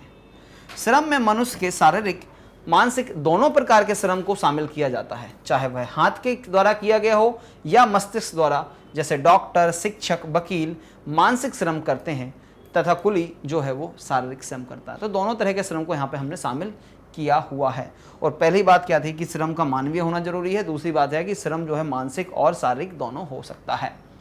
श्रम का जो तीसरी बात है, श्रम का उद्देश्य जो है वो धनोपार्जन होना चाहिए, पैसे कमाना इसका मुख्य उद्देश्य होना चाहिए। श्रम का उद्देश्य धन कमाना होना चाहिए, तभी वह श्रम कहलाएगा। इसके अलावा मनोरंजन के हेतु कोई खिलाड़ी खेलता है तो वह श्रम नहीं है, किंतु यदि वह धन कमाने के उद्देश्य से खेलता है तो वह श्रम कहलाएगा। आर्थिक श्रम भौतिक तथा अभौतिक दोनों प्रकार का हो सकता है। आर्थिक श्रम भौतिक तथा अभौतिक दोनों प्रकार का हो सकता है। ठीक बात है जी। अब बात को समझिए, श्रम के बारे में 3 इन्होंने इंपॉर्टेंट बातें बता दी हमें। पहली बात बताई कि श्रम जो है वो मानवीय होना चाहिए, दूसरी बात बता दी ये मानसिक और शारीरिक हो सकता है, तीसरी बात बता रहे हैं कि धनोपार्जन के उद्देश्य से की जानी चाहिए। क्योंकि पर्पस क्या है, पर्पस ये है कि सर श्रम जब हम करेंगे, जब कोई व्यक्ति मेहनत करेगा उससे प्रोडक्टिविटी होना चाहिए। और प्रोडक्टिविटी से तात्पर्य क्या है, जो हमने जाना था इस वीडियो की शुरुआत में कि सर प्रोडक्टिविटी से तात्पर्य होता है कि किसी वस्तु की उपयोगिता में वृद्धि करना। या किन्हीं वस्तुओं एवं सेवाओं का निर्माण करना। और निर्माण का आशय भी क्या था, उसमें उपयोगिता का सृजन करना, क्योंकि बहुत सारे कच्चा माल तो हमारे पास प्रकृति ने देके रखा है, उस कच्चे माल को परिवर्तित करके हम किसी उपयोगी वस्तु में परिवर्तित किया जाता है, तब जाके वो क्या बनता है, उपयोगी बनता है किसी और के लिए, और उसको हम उत्पादन कहते हैं अर्थशास्त्र में। तब हम उसको अर्थशास्त्र में उत्पादन कहते हैं। अब इसके बाद आता है, श्रम में कुछ ऐसी विशेषताएं होती हैं जो उसे उत्पत्ति के अन्य साधनों से पृथक अस्तित्व प्रदान करती हैं, जो विशेषताएं निम्न हैं। तो पहली विशेषता है कि श्रम जो है वो नाशवान है। कैसे नाशवान है? श्रम नाशवान है, श्रम को संचित करके नहीं रख सकते। जैसे कि मैं सोचता हूं कि चलो मैं 1 घंटे नहीं पढ़ाता हूं तो ये बच जाएगा, नहीं, ये बचेगा नहीं, ये खत्म हो रहा है, समय के साथ खत्म हो रहा है। श्रम को कभी भी हम स्टोर नहीं कर सकते हैं, इस बात को ध्यान रखिए। तो पहली बात क्या लिख रहे हैं, श्रम को हम नाशवान है। यदि एक श्रमिक 1 दिन कार्य नहीं करे तो वह हमेशा के लिए नष्ट हो जाता, दोबारा उसको प्राप्त नहीं किया जा सकता है। ठीक है जी। चलो दूसरी बात क्या है, श्रम उत्पादन का सक्रिय साधन है, क्योंकि बाकी सब निष्क्रिय हैं। भूमि जो कि हमने मतलब पढ़ा अभी अर्थशास्त्र में, जमीन पड़ी है, जब तक उस पर कोई आके श्रम नहीं करेगा उससे कोई उत्पादन हमें नहीं होने वाला है। प्रकृति देगी हमें उत्पादन करके, लेकिन क्या उनसे हमारी आवश्यकताओं की पूर्ति हो सकती है? नहीं हो सकती है। तो जब श्रम लगाया जाता है, सभी गतिविधियों में श्रम को सक्रिय माना जाता है, ये बाकी चीजों को भी एक्टिवेट करता है। श्रम के बिना किसी भी वस्तु का उत्पादन संभव नहीं है। देश के प्राकृतिक संसाधनों का श्रम के बिना उपयोग नहीं किया जा सकता। ऐसे बहुत सारे अर्थव्यवस्थाएं हैं या बहुत सारे देश हैं जिनके पास संसाधन तो अत्यधिक हैं, संसाधन बहुत हैं, बाहुल्य है, जितनी जरूरत है उससे ज़्यादा संसाधन है, लेकिन फिर भी उनके यहाँ प्रोडक्टिविटी नहीं है, क्योंकि श्रम वहाँ पे लगाना पड़ेगा। और दूसरी बात, श्रम में भी कुशल और अकुशल श्रम होते हैं, श्रम भी कई तरह के होते हैं, तो आप अगर उनका प्रॉपर यूटिलाइजेशन नहीं करते हैं तो प्रोडक्शन नहीं कर सकते हम। ठीक है जी। चलिए, नहीं कह सकता है, अर्थात श्रम उत्पत्ति का सक्रिय साधन माना जाएगा। तीसरी बात बता रहे हैं श्रम के बारे में, श्रम को श्रमिक से अलग नहीं किया सकता। श्रम को श्रमिक से अलग नहीं किया सकता, मतलब कि मैं पढ़ा रहा हूं आपको, मैं जो पढ़ाता हूं या मैं जो पढ़ा सकता हूं, क्या वो मुझसे कोई छीन सकता है? नहीं छीन सकता सर, इसको अलग नहीं किया जा सकता है। तो याद रखिएगा, आपसे बोला भी जाता है, बार बार बोला जाता है, या आपने सुना भी होगा कि ज्ञान जो होता है वो हमसे कोई नहीं छीन सकता। ज्ञान ही सबसे बड़ी संपत्ति है, जिसको अर्जित कर लिया वो सिर्फ आप ही की है, उसको कोई और नहीं ले सकता। तो यहाँ हमें श्रम भी वही बता रहा है कि आपका श्रम आपके पास रहेगा, उसको हम ट्रांसफ़र नहीं कर सकते हैं। ठीक है जी। तो पढ़ाई कीजिएगा, अपने नॉलेज को बढ़ाइएगा, है ना, उससे हमारी प्रोडक्टिविटी बढ़ने वाली है। चौथी बात है, श्रम गतिशील होता है। श्रम उत्पत्ति के अन्य साधनों की अपेक्षा अधिक गतिशील होता है। वह अधिक धन या सुविधा प्राप्त करने हेतु एक स्थान से दूसरे स्थान पर जा सकता है। अब जैसे भूमि है, मैं उसको शिफ्ट नहीं कर सकता, है ना। कुछ चीज़ें ऐसी होती है, जैसे नदी है, अब मैं नदी को उठा के एक शहर से दूसरे शहर नहीं ले जा सकता, लेकिन एक व्यक्ति को मैं एक शहर से उठा के दूसरे शहर ले जा सकता हूँ। इसलिए श्रम क्या है? गतिशील है। श्रम किसके द्वारा उपलब्ध कराया जाता है? मानव के द्वारा उपलब्ध करवाया जाता है। और जो प्राकृतिक संसाधन है जिसको हमने भूमि के अंदर कंसीडर किया था, नदी हो गया, उसको हम एक जगह से दूसरी जगह लेके नहीं जा सकते हैं, इसलिए श्रम को गतिशील भी बताया गया है। श्रम की पूर्ति को शीघ्र बढ़ाना संभव नहीं होता है। अब श्रम की कमी है यदि आपके देश में, मतलब कि आपके देश में जनसंख्या की कमी है, या जनसंख्या तो बाहुल्य है, जैसे आज के समय में चाइना में आने वाले समय में काफ़ी समस्याएं जाने वाली हैं, क्योंकि उनकी जो जनरेशन है वो ओल्ड एज हो चुकी है। अब ओल्ड एज जनरेशन को हम श्रम के एक अच्छे उत्पादक के रूप में नहीं देख पाएंगे, क्योंकि उन्होंने 1 चाइल्ड पॉलिसी नॉर्म लेके आए थे, जिससे उनकी पॉपुलेशन हाफ होना स्टार्ट हो गई है। अभी भारत के पास अच्छी मात्रा में श्रम उपलब्ध है, तो अब चाइना चाहे तो मुझे 1 साल, 2 साल, 10 साल, 5 साल के अंदर श्रम बढ़ाना है, संभव नहीं है। एक जनरेशन लगेगी उनका पूरा अपने देश में श्रम को बढ़ाने के लिए। तो रिसेंटली उन्होंने कुछ पॉलिसी अनाउंस कर दी है, पॉलिसी अनाउंस करना स्टार्ट कर दिया, उसके ऊपर काम करना स्टार्ट कर दिया है कि हमें अपना श्रम बढ़ाना है तो हमें अपनी जनसंख्या फिर से बढ़ानी पड़ेगी, क्योंकि उनके पास आज की डेट में सबसे ज़्यादा ओल्ड एज पॉपुलेशन है ना। तो श्रम को हम बहुत जल्दी नहीं बढ़ा सकते हैं, इस बात को ध्यान रखना पड़ेगा। श्रम की पूर्ति घटती बढ़ती रहती है। यदि पूर्ति धीरे धीरे बढ़ाई जाए या घटाई जा सकती है, वस्तु की मांग कम या ज़्यादा होने पर श्रम की पूर्ति एकदम से कम या ज़्यादा नहीं की जा सकती है। हालांकि इसकी अच्छी बात यह है कि यदि किसी हम देश की बात करेंगे तो जिस देश में जितनी जनसंख्या है उसके अकॉर्डिंग ही क्या होने वाली है, मांग होने वाली है। और मांग के अकॉर्डिंग आपूर्ति करने के लिए हमारी जनसंख्या जो है वो सक्षम होती है सामान्यतः, यदि बाकी चीज़ें ठीक रहें तो। फिर है श्रम उत्पत्ति का अनिवार्य साधन है, मतलब श्रम के बिना उत्पत्ति संभव नहीं है। वैसे तो जमीन के बिना भी नहीं है, भूमि के बिना हम प्रोडक्शन नहीं कर सकते हैं, क्योंकि भूमि की डेफिनेशन काफ़ी एग्जॉस्टिव थी, हमने देखा था। तो भूमि जितना ये महत्वपूर्ण भूमि है उसी प्रकार श्रम भी उतना ही महत्वपूर्ण है। श्रम नहीं है तो आप उत्पादन नहीं कर सकते। आपके पास बाकी सारे संसाधन हैं, आपके पास मशीन है, आपके पास रिसोर्सेस हैं, रॉ मटेरियल्स है, और इसके अलावा भूमि है, आपके पास एंटरप्रेन्योर है। लेकिन एंटरप्रेन्योर अगेन फिर से किस में आ जाएगा, श्रम में आ जाएगा। संगठन है, तो आप उत्पादन नहीं कर सकते। उत्पादन करने के लिए श्रम जो है वो महत्वपूर्ण चीज़ होती है। श्रम उत्पत्ति का अनिवार्य साधन है। श्रम के बिना उत्पादन संभव नहीं है, क्योंकि अन्य साधनों को उत्पादन के लिए श्रम का सहारा लेना पड़ता है, क्योंकि श्रम बाकी संसाधनों को क्रियाशील बनाता है। ठीक बात है जी। तो ये तो थी कुछ श्रम की विशेषताएं। अभी सातवीं विशेषता है, श्रमिक साधन और साध्य दोनों ही है। श्रमिक साधन और साध्य दोनों ही है। इसका क्या मतलब है, श्रमिक विभिन्न वस्तुओं का उत्पादक और उपभोक्ता भी है ना।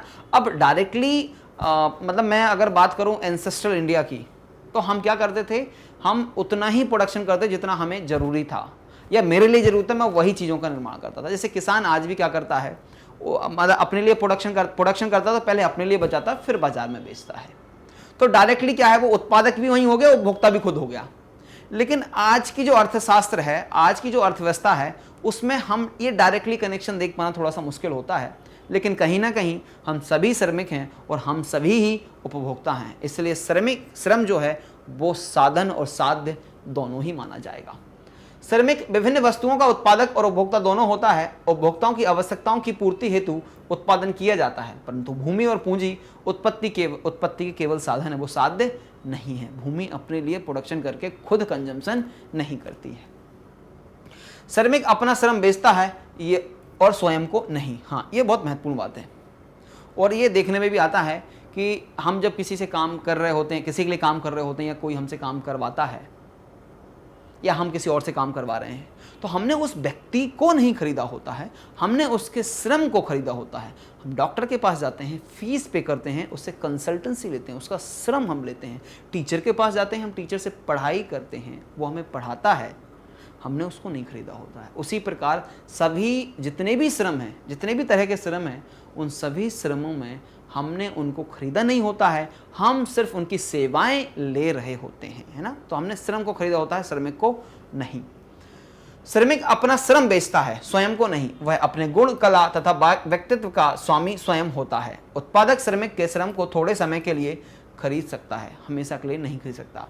हालांकि बंधुआ मजदूरी के समय में ऐसा होता था। बंधुआ मजदूरी का मतलब ये होता था कि एक व्यक्ति हमेशा उसी व्यक्ति के लिए काम करेगा जिसने उसको बंधुआ बना लिया है ना। तो लेकिन ये कॉन्सेप्ट आज के समय में नहीं बचा है। श्रम एक सजीव साधन है, बाकी सब निर्जीव साधन है हमारे पास, है ना। पूंजी और भूमि की भांति हम श्रम का लगातार उपयोग नहीं कर सकते, क्योंकि इनको हम लगातार यूज़ कर सकते हैं। लेकिन श्रम को या श्रमिक को हमें रेस्ट देना पड़ेगा, उसको आराम जरूर देना पड़ेगा। मशीन को हम लगातार चला सकते हैं, है ना। आप मोबाइल फ़ोन भी कई घंटे चलाते हैं, लगातार चलाते हैं। लैपटॉप देखो लगातार चल रहे हैं। जो हमारी मशीन्स हैं, हमारे घर में जो पंखे हैं, कूलर हैं, एसी हैं, लाइट हैं, फ़ैन, ये सब लगातार चल रहे हैं क्योंकि वो मशीन है। लेकिन इंसान को आप 24 घंटे नहीं चला सकते, उसको आराम आपको देना पड़ेगा। ठीक बात है जी। तो ये कुछ और विशेषताएं थी श्रम के बारे में। और फिर 10वीं जो विशेषता है, श्रामक में सौदा करने की शक्ति कम होती है। श्रम नाशवान है, अतः उसमें अन्य साधनों की अपेक्षा सौदा करने की शक्ति कम होती है, क्योंकि आर्थिक स्थिति उसे अपना श्रम बेचने हेतु मजबूर कर देती है। इसके अलावा अशिक्षा, श्रम संगठन की कमी आदि बातें भी श्रमिक की अनुबंध सौदा शक्ति कमजोर करती हैं। मतलब क्या कर रहे हैं यहाँ के, उसकी जो बार्गेनिंग पावर है उसको कम होती है। क्यों कम होती है? क्योंकि श्रम नाशवान है। वो ये सोचता है ठीक है, अगर मैंने इस रेट में आज काम नहीं किया तो बाकी जगह तो मुझे कुछ नहीं करने से, कुछ काम नहीं करने से पैसे नहीं मिलेंगे ना। तो ठीक है, कुछ नहीं है तो कुछ तो मिल रहा है, एक कारण।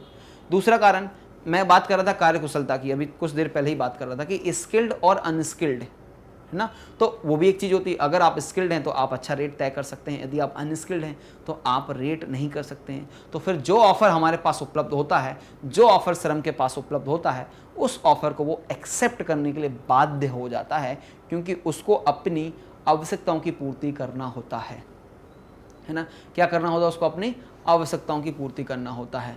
अब आवश्यकताओं में होती है हमारी रोटी कपड़ा मकान, है ना। अब मैं मतलब कोई व्यक्ति यदि काम नहीं करे लेकिन उसको खाना तो खाना पड़ेगा, है ना। तो खाना खाने के लिए उसको अपने पैसे इकट्ठे करने पड़ेंगे।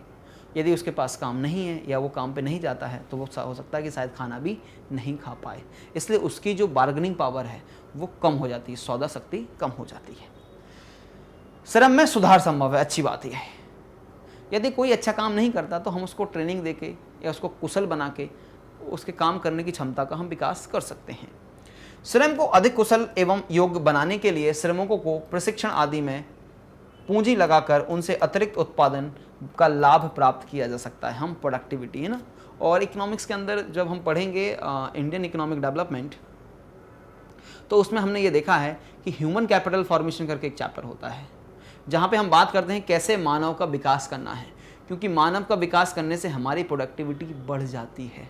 एक व्यक्ति कम काम कर रहा होता है, लेकिन यदि उसको ट्रेनिंग दे दिया जाए तो उसकी उत्पादन क्षमता में वृद्धि देखने को मिलती है।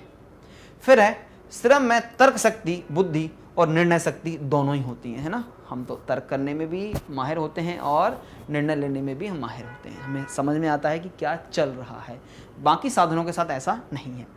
श्रमिक में बुद्धि, तर्क और निर्णय शक्ति होने की वजह से वह अपने अच्छे बुरे का निर्णय ले सकता है। अतः उत्पत्ति का यह एक महत्वपूर्ण साधन है।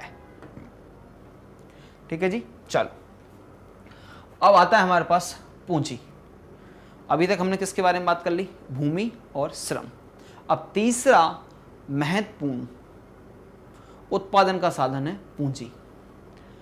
तो समझते हैं पूंजी का मतलब क्या है। अच्छा, पूंजी का मतलब हमने अकाउंटेंसी में भी पढ़ा होगा, या मतलब 11th क्लास में, क्योंकि हम 12th पढ़ रहे हैं अभी।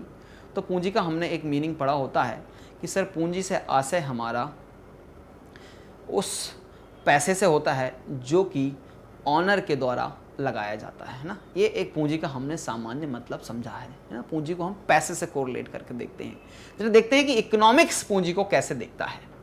साधारण बोलचाल की भाषा में धन को ही पूंजी समझा जाता है, किंतु अर्थशास्त्र में पूंजी धन के उस भाग को कहते हैं जो अधिक धन कमाने के उद्देश्य से प्रयुक्त किया जाता है। विभिन्न अर्थशास्त्रियों ने पूंजी की भिन्न भिन्न परिभाषाएं दी हैं। तो आप समझिए क्या बोल रहे हैं हम। अर्थशास्त्र में पूंजी किसको बोल रहे हैं? धन के उस भाग को। धन के कौन से भाग को कहते हैं? जो अधिक धन कमाने के उद्देश्य से प्रयुक्त होता है। मतलब जहां पैसे से पैसा बन सकता है उसको हम क्या बोलते हैं? पूंजी बोलते हैं। तो देखते हैं, बहुत ब्रॉड डेफिनेशन है, कौन कौन सी चीजें इसके दायरे में आ सकती हैं। तो प्रोफेसर मार्शल का मानना है प्रकृति की निःशुल्क देनों के अतिरिक्त वह सब संपत्ति जिसमें आय प्राप्त होती है पूंजी कहलाती है। तो प्रकृति ने हमें निःशुल्क क्या दे के रखा है? भूमि दे के रखी है, खनिज दे के रखे हैं, मिनरल्स हमें दे के रखे हैं, रॉ मटेरियल बहुत सारा हमें निःशुल्क में उपलब्ध होता है। इन सब के अलावा जो भी चीज़ है वो पूंजी है। बहुत आसान शब्दों में अच्छी परिभाषा। प्रोफेसर चैपमैन, पूंजी वह धन है जो आय प्रदान करती है अथवा आय के उत्पादन में सहायक होती है। इस प्रयोजन से प्रयोग की जाती है वो पूंजी है। ठीक है, चलिए और क्या लिखा है पूंजी के बारे में? प्रोफेसर थॉमस है, भूमि को छोड़कर पूंजी व्यक्तिगत सामूहिक संपत्ति का वह भाग है जो अधिक धन का उत्पादन में सहायक होता है। सरल शब्दों में मनुष्य द्वारा उत्पादित आय वह भाग जो उपभोग ना करके अधिक धन उत्पन्न करने के लिए उत्पत्ति के साधन के रूप में प्रयोग में लाया जाता है तो पूंजी कहलाता है। आसान भाषा में इसका मतलब ये हुआ कि जितने भी भौतिक संसाधन होते हैं हमारे, जिसमें मशीन, प्लांट, ये सब हमारे लिए क्या है? पूंजी है। क्योंकि इनको हम पैसे दे के खरीदते हैं। इसलिए तो क्या बोला कि जो भूमि या प्रकृति प्रदत्त निःशुल्क जो उपहार हैं, निःशुल्क जो उत्पादन के साधन हैं, उनको छोड़कर सभी साधन हमारे लिए क्या हैं? पूंजी हैं। बात समझ में आ गई? तो इसलिए हम क्या बोलते हैं, जो मशीन हमारे लिए होती हैं, जो प्लांट हम यूज़ करते हैं, प्लांट एंड मशीनरी जो यूज़ हम करते हैं, वो सब हमारे लिए क्या है? पूंजी है। जैसे कि मेरे सामने ये जो कैमरा जिसमें मैं रिकॉर्डिंग कर रहा हूँ, ये मेरे लिए क्या है? पूंजी है, क्योंकि इसका उपयोग करते हुए मैं कुछ उपयोगिता या अपना प्रोडक्शन कर पा रहा हूँ। इसके बिना ये प्रोडक्शन संभव नहीं था मेरे लिए। इसके बिना मैं ये जो उपयोगिता आपके लिए सर्जित कर रहा हूँ, ये संभव नहीं था। तो ये क्या कर रही मुझे?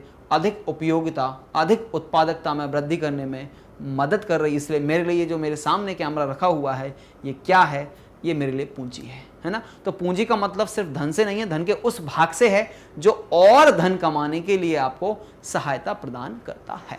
बात ठीक है जी? चलिए, अब इसके बाद क्या देखना पड़ेगा हमें? आधुनिक युग में पूंजी का उत्पादन के साधन के रूप में महत्वपूर्ण स्थान है। इसका कारण इसकी विशेषताएं हैं जो कि निम्नलिखित हैं, है ना? तो सबकी विशेषताएं हम देखते जा रहे हैं वन बाय वन। तो पहला लिखा है पूंजी उत्पादन का अनिवार्य साधन है। तो सर वैसे तो आप सभी अनिवार्य करते जा रहे हो। हाँ, इसलिए तो हमने क्या बोला कि 5 तो बेसिक बातें हैं, इनके अंदर सारे उत्पादन के साधन जो है वो शामिल हो जाते हैं, और इन सब के सामूहिक प्रयास से ही तो उपयोगिता में सृजन होता है, मतलब कि प्रोडक्शन होता है, उत्पादन होता है। इनके बिना उत्पादन नहीं होता है। आधुनिक युग मशीनीकरण का युग है। इसमें विशाल पैमाने पर उत्पादन होने से बिना पूंजी के हम इसकी कल्पना भी नहीं कर सकते हैं। अगर हमें मास स्केल पर प्रोडक्शन चाहिए तो हमें मशीन का यूज़ करना पड़ेगा, और मशीन बनाने के लिए या मशीन खरीदने के लिए हमें पैसे की ज़रूरत होती है। इसलिए पैसे के उस भाग को हम पूंजी बोल रहे हैं जो कि मशीन खरीदने के लिए लगाया गया था, ना कि जो कंजम्पशन के लिए लगाया गया था, है ना? तो अब देखो, आप भी करते हो, आप कुछ चीज़ें ऐसी खरीदते हो जो आपके लिए उपभोग होती है, मतलब जिनको आप कंज्यूम कर लेते हो। उदाहरण के लिए आपने आइसक्रीम खरीदी, आपने उसको कंज्यूम कर लिया। लेकिन उदाहरण के लिए देख लो, आपने ना बुक खरीदी, उस बुक से आप अपने आप को निर्माण कर रहे हो, और उस निर्माण से आपकी प्रोडक्टिविटी में इजाफा होगा, मतलब उससे पैसे कमा सकते हो आप। तो आपके लिए क्या है? ये पूंजीगत वस्तु है, या इसी को हम क्या बोलेंगे? पूंजी है आपकी। आपकी बुक आपके लिए पूंजी का कार्य कर रही है, क्योंकि उस बुक के माध्यम से आप क्या करने वाले हो? भविष्य में पैसे कमाने वाले हो, अपनी प्रोडक्टिविटी को बाहर निकाल के लाने वाले हो सकता है उसके बिना भी कर सकते थे, लेकिन उस बुक को पढ़ लिया आपने। यदि उसका उपयोग अपने जीवन में करोगे तो आप जितना पैसा बिना उस बुक को पढ़े हुए कमा सकते थे, उससे ज़्यादा उस बुक को पढ़ के कमा सकते हो। इसलिए तो हम क्या बोल रहे हैं? पूंजी का वह भाग जो कि अधिक धन कमाने में हमारी मदद करता है, पूंजी कहलाता है, धन का वह भाग। चलिए, दूसरी विशेषता है पूंजी उत्पादन का निष्क्रिय साधन है। जैसे कि श्रम जो था वो सक्रिय साधन था और बाकी को एक्टिवेट करता था, और ये क्या है? निष्क्रिय साधन है। कैसे? पूंजी को अपने आप में कुछ महत्व नहीं है, मतलब सर बहुत सारा पैसा लगा दो, बहुत सारी मशीनरी खरीद के रख दो, नहीं, वो अपने आप में मशीनरी प्रोडक्शन नहीं करके दे सकती। आपको उसको एक्टिवेट करने के लिए, प्रोडक्शन करने के लिए श्रम का इस्तेमाल तो करना ही पड़ेगा। इसलिए हम क्या बोल रहे हैं कि पूंजी जो है वो उत्पत्ति का कौन सा साधन है? निष्क्रिय साधन है, अर्थात बिना भूमि और श्रम की सहायता के वह बेकार है। पूंजी में गतिशीलता होती है, जैसे श्रम में गतिशीलता होती है, उसको एक जगह से दूसरी जगह ले जाया सकता है, एक शहर से दूसरे शहर लेके जाया जा सकता है। उसी प्रकार पूंजी को भी एक शहर से दूसरे शहर लेके जाया जा सकता है। लेकिन भूमि में ये समस्या होती है, भूमि एक अगतिशील साधन होता है। पूंजी को हम सरलता से एक स्थान से दूसरे स्थान, अधिक लाभदायकता स्थान पर ले जा सकते हैं। तो कहाँ लेके जाना चाहिए सर? तो जनरली हम क्या करते हैं, जो उत्पादन होता है, उत्पादन की जो हमारी लोकेशन होगी, स्थान होगा, वो ऐसी जगह होगा जहाँ पे या तो हमारे बाकी के संसाधन सस्ते हों, या उस जगह पे उस प्रोडक्ट की डिमांड अत्यधिक हो, तो वहाँ पे जाके हमें अपनी फैक्ट्री लगाना चाहिए। ठीक है, तो हम इनको मूव कर सकते हैं और इनमें मोबिलिटी जो है वो पाई जाती है। चौथा है, पूंजी जो है वो नाशवान है। पूंजी का लगातार उपयोग करने से वह नष्ट हो जाती है। जैसे कि भवन इस्तेमाल करेंगे तो डेप्रिशिएट होता है, ह्रास लगता है उसमें। मशीनों में भी ह्रास लगता है, यूज़ करते हैं। आपकी बाइक, आपकी कार लैपटॉप, मोबाइल फ़ोन समय के साथ क्या हो रहा है, ये खराब होते हैं और ख़राब होने के साथ साथ ये नष्ट हो जाते हैं, फिर उपयोग करने लायक नहीं बचते हैं। आदि में मरम्मत करने के पश्चात ही भी उन्हें बदलना पड़ता है। मतलब एक निश्चित समय अवधि होती है उनकी, उसके बाद वो काम करना बंद कर देते हैं। पूंजी मनुष्यकृत उत्पादन है। मनुष्यकृत का मतलब क्या हुआ, मतलब मनुष्यों के द्वारा निर्मित की गई है, मनुष्यों के द्वारा इस कल्पना को गढ़ा गया है, बनाया गया है। मनुष्य अपने धनोत्पादन में से कुछ बचाकर पूंजी के रूप में पुनः उत्पादन में लगाता है, वह बचत का परिणाम है, अतः वह मनुष्यकृत उत्पादन है, ना कि प्रकृति दत्त। जैसे कि भूमि और मानव, जो श्रम की हमने बात की, वो दोनों ही प्रकृति के द्वारा मिले हैं। इंसानों को भी तो प्रकृति ने दिया है, ठीक है जी, हमने इंसानों को नहीं बनाया है। तो लेकिन पूंजी को हमने बनाया, इसलिए पूंजी क्या है, एक मनुष्यकृत साधन है।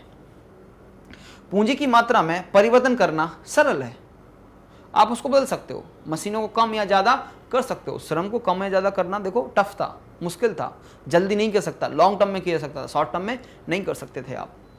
किसी उत्पादन के क्षेत्र में हम पूंजी की मात्रा को आवश्यकता अनुसार कम या अधिक कर सकते हैं। पूंजी ही एक ऐसा साधन है जिसमें से सरलता से परिवर्तन किया जा सकता है। भूमि में भी संभव होता है लगभग, और श्रम में भी लगभग असंभव होता है, इनमें हम परिवर्तन नहीं कर सकते हैं। लेकिन पूंजी जो है वो परिवर्तनीय है, उसको बदला जा सकता है जरूरत के हिसाब से। अब आता है संगठन, जो कि हमारा चौथा महत्वपूर्ण उत्पत्ति का साधन है। तो संगठन के बारे में क्या, उत्पादन में भूमि, श्रम और पूंजी तथा साहस की आवश्यकता तो होती है, किंतु इसको उचित अनुपात में उपलब्ध कराना, उनसे उचित कार्य लेना तथा उत्पादन के लाभ का समुचित वितरण संगठन का कार्य है। प्रोफेसर मार्शल के अनुसार साहस और संगठन एक ही व्यक्ति कर सकता है, किंतु प्रोफेसर बॉकर ने कहा है साहस और संगठन दोनों को स्वतंत्र साधन बताए हैं। साहसी के साथ साथ संगठनकर्ता का भी महत्वपूर्ण स्थान है। संगठन की परिभाषा विभिन्न अर्थशास्त्रियों ने निम्न प्रकार दी है। तो बात को समझिए, एंटरप्राइज और एंटरप्रेन्योर को क्लब भी कर रहे हैं कुछ अर्थशास्त्री, कुछ अर्थशास्त्रियों का मानना है कि दोनों ही अलग अलग साधन हैं। तो संगठन का आशय क्या है मेरा, संगठन मतलब कि यहाँ पे मैग्नेट ब्रेन्स, जो आपके लिए इतने उपयोगी वीडियो बनाता है, आपके लिए उपयोगिता का सृजन कर रहा है। तो मैग्नेट ब्रेन्स क्या है, यहाँ पे मैग्नेट ब्रेन्स जो है वो एक संगठन का कार्य कर रहा है। वो इन उत्पत्ति के संसाधनों को उपयोग कर रहा है।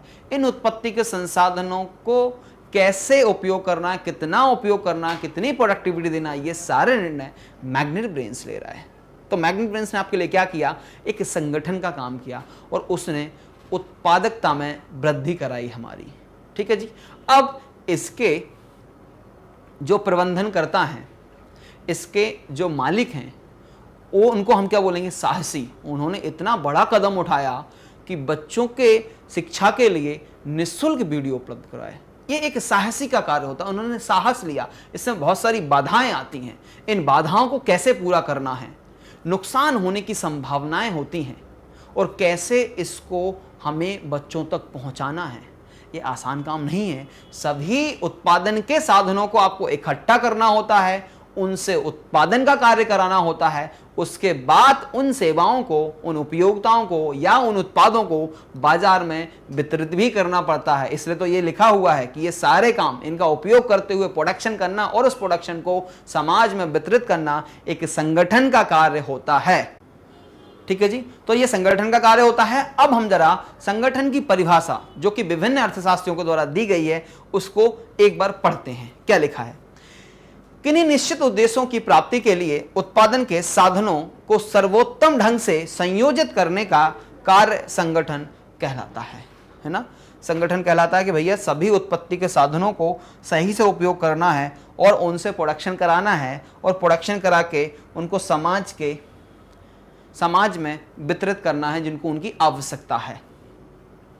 प्रोफेसर मार्शल किसी भी उद्योग में कुशल संगठन की पहली शर्त यह है कि प्रत्येक व्यक्ति के पास अपनी योग्यता और प्रशिक्षण के अनुरूप कार्य होना चाहिए। संगठन का क्या बोला कि भैया आपका सबसे पहले काम यह है कि जिस व्यक्ति से जो काम कराया जा सकता है, जिस व्यक्ति की जिसमें योग्यता है, उससे वही काम कराना चाहिए। यह संगठन को कुछ ध्यान रखना पड़ता है, करना पड़ता है, क्योंकि इससे आपकी प्रोडक्टिविटी जो है वो अच्छी होगी। मैं आपको अर्थशास्त्र पढ़ा रहा हूं, यदि मुझसे आप फिजिक्स पढ़ाने की बात करोगे तो हो सकता है मैं आपको वो प्रोडक्टिविटी नहीं दे सकता जो कि मैं आपको अर्थशास्त्र में दे पा रहा हूँ, क्योंकि फिजिक्स में मेरी योग्यता नहीं है, मेरी योग्यता अर्थशास्त्र में है। तो मुझे काम किसका मिलना चाहिए? अर्थशास्त्र जैसे विषय को पढ़ाने का मिलना चाहिए, ना कि फिजिक्स जैसे विषय को मिलना चाहिए। योग्यता और प्रशिक्षण के अनुरूप कार्य होना चाहिए, साथ ही उसकी मशीन और औजार भी श्रेष्ठतम होना चाहिए, जिसमें कोई प्रॉब्लम नहीं हो, आपको क्वालिटी कंटेंट मिल रहा है ना। तो ये सब संगठन के द्वारा उपलब्ध कराया जाता है। प्रोफेसर वॉटसन उत्पादन के विभिन्न साधनों को एकत्र करना तथा उन्हें संगठित या नियंत्रित करने को ही संगठन कहते हैं, तथा इस कार्य को करने वाला व्यक्ति संगठनकर्ता या प्रबंधक कहलाता है, या इसको हम साहसी भी बोलते हैं। साहसी बहुत अच्छा शब्द है, क्योंकि साहस करता है, वो जोखिम लेने का साहस करता है। उत्पादन के समस्त साधनों को ठीक ठीक अनुपात में इकट्ठा कर अत्यधिक उत्पादन करने के प्रयत्न को संगठन कहते हैं। आपको रिसोर्सेज को इकट्ठा करना है और रिसोर्सेज का यूज करते हुए ऑप्टिमम यूटिलाइजेशन करना है। ऑप्टिमम यूटिलाइजेशन करते हुए प्रोडक्शन को बढ़ाना है और प्रोडक्शन को समाज में वितरित करना है, जिससे कि समाज का कल्याण हो सके। ये कार्य जो व्यक्ति या जो संस्थान करता है उसी को हम क्या बोलते हैं? संगठन कहते हैं। बात समझ में आ जानी चाहिए। अब हमने संगठन की बहुत सारी परिभाषाओं को देख लिया है। अब हमारे पास एक और डेफिनेशन आती है, व्यावसायिक उपक्रम का सारा कार्य एक प्रकार का श्रम है। यह आय तथा धन को प्राप्त करने के लिए किया गया है, मानसिक प्रयास है। यह अन्य प्रकार के श्रम से भिन्न श्रम है, क्योंकि इसमें विशेष गुण विद्यमान रहते हैं। तो संगठन का कार्य हर कोई व्यक्ति नहीं कर सकता है, जो व्यक्ति करता है उसको ही हम एंटरप्रेन्योर कहते हैं, क्योंकि उसको बहुत कुछ सोचना पड़ता है। बिजनेस करना आसान नहीं है, बिजनेस कराना आसान नहीं है। क्यों नहीं है? क्योंकि आप देखो उत्पादन कितने साधन हमारे पास आ गए। इन साधनों को इकट्ठा करना, इन साधनों से काम करवाना, इन साधनों से ऑप्टिमम यूटिलाइजेशन ऑफ रिसोर्सेज की कल्पना करना, और फिर वो उत्पादन करने के बाद उन उत्पादों को बाजार में ज़रूरतमंद लोगों में बांटना, उनको देना, ये आसान काम नहीं होता है। इसलिए क्या बोल रहे हैं कि संगठनकर्ता के लिए, साहसी के लिए कुछ विशेष गुण होने चाहिए।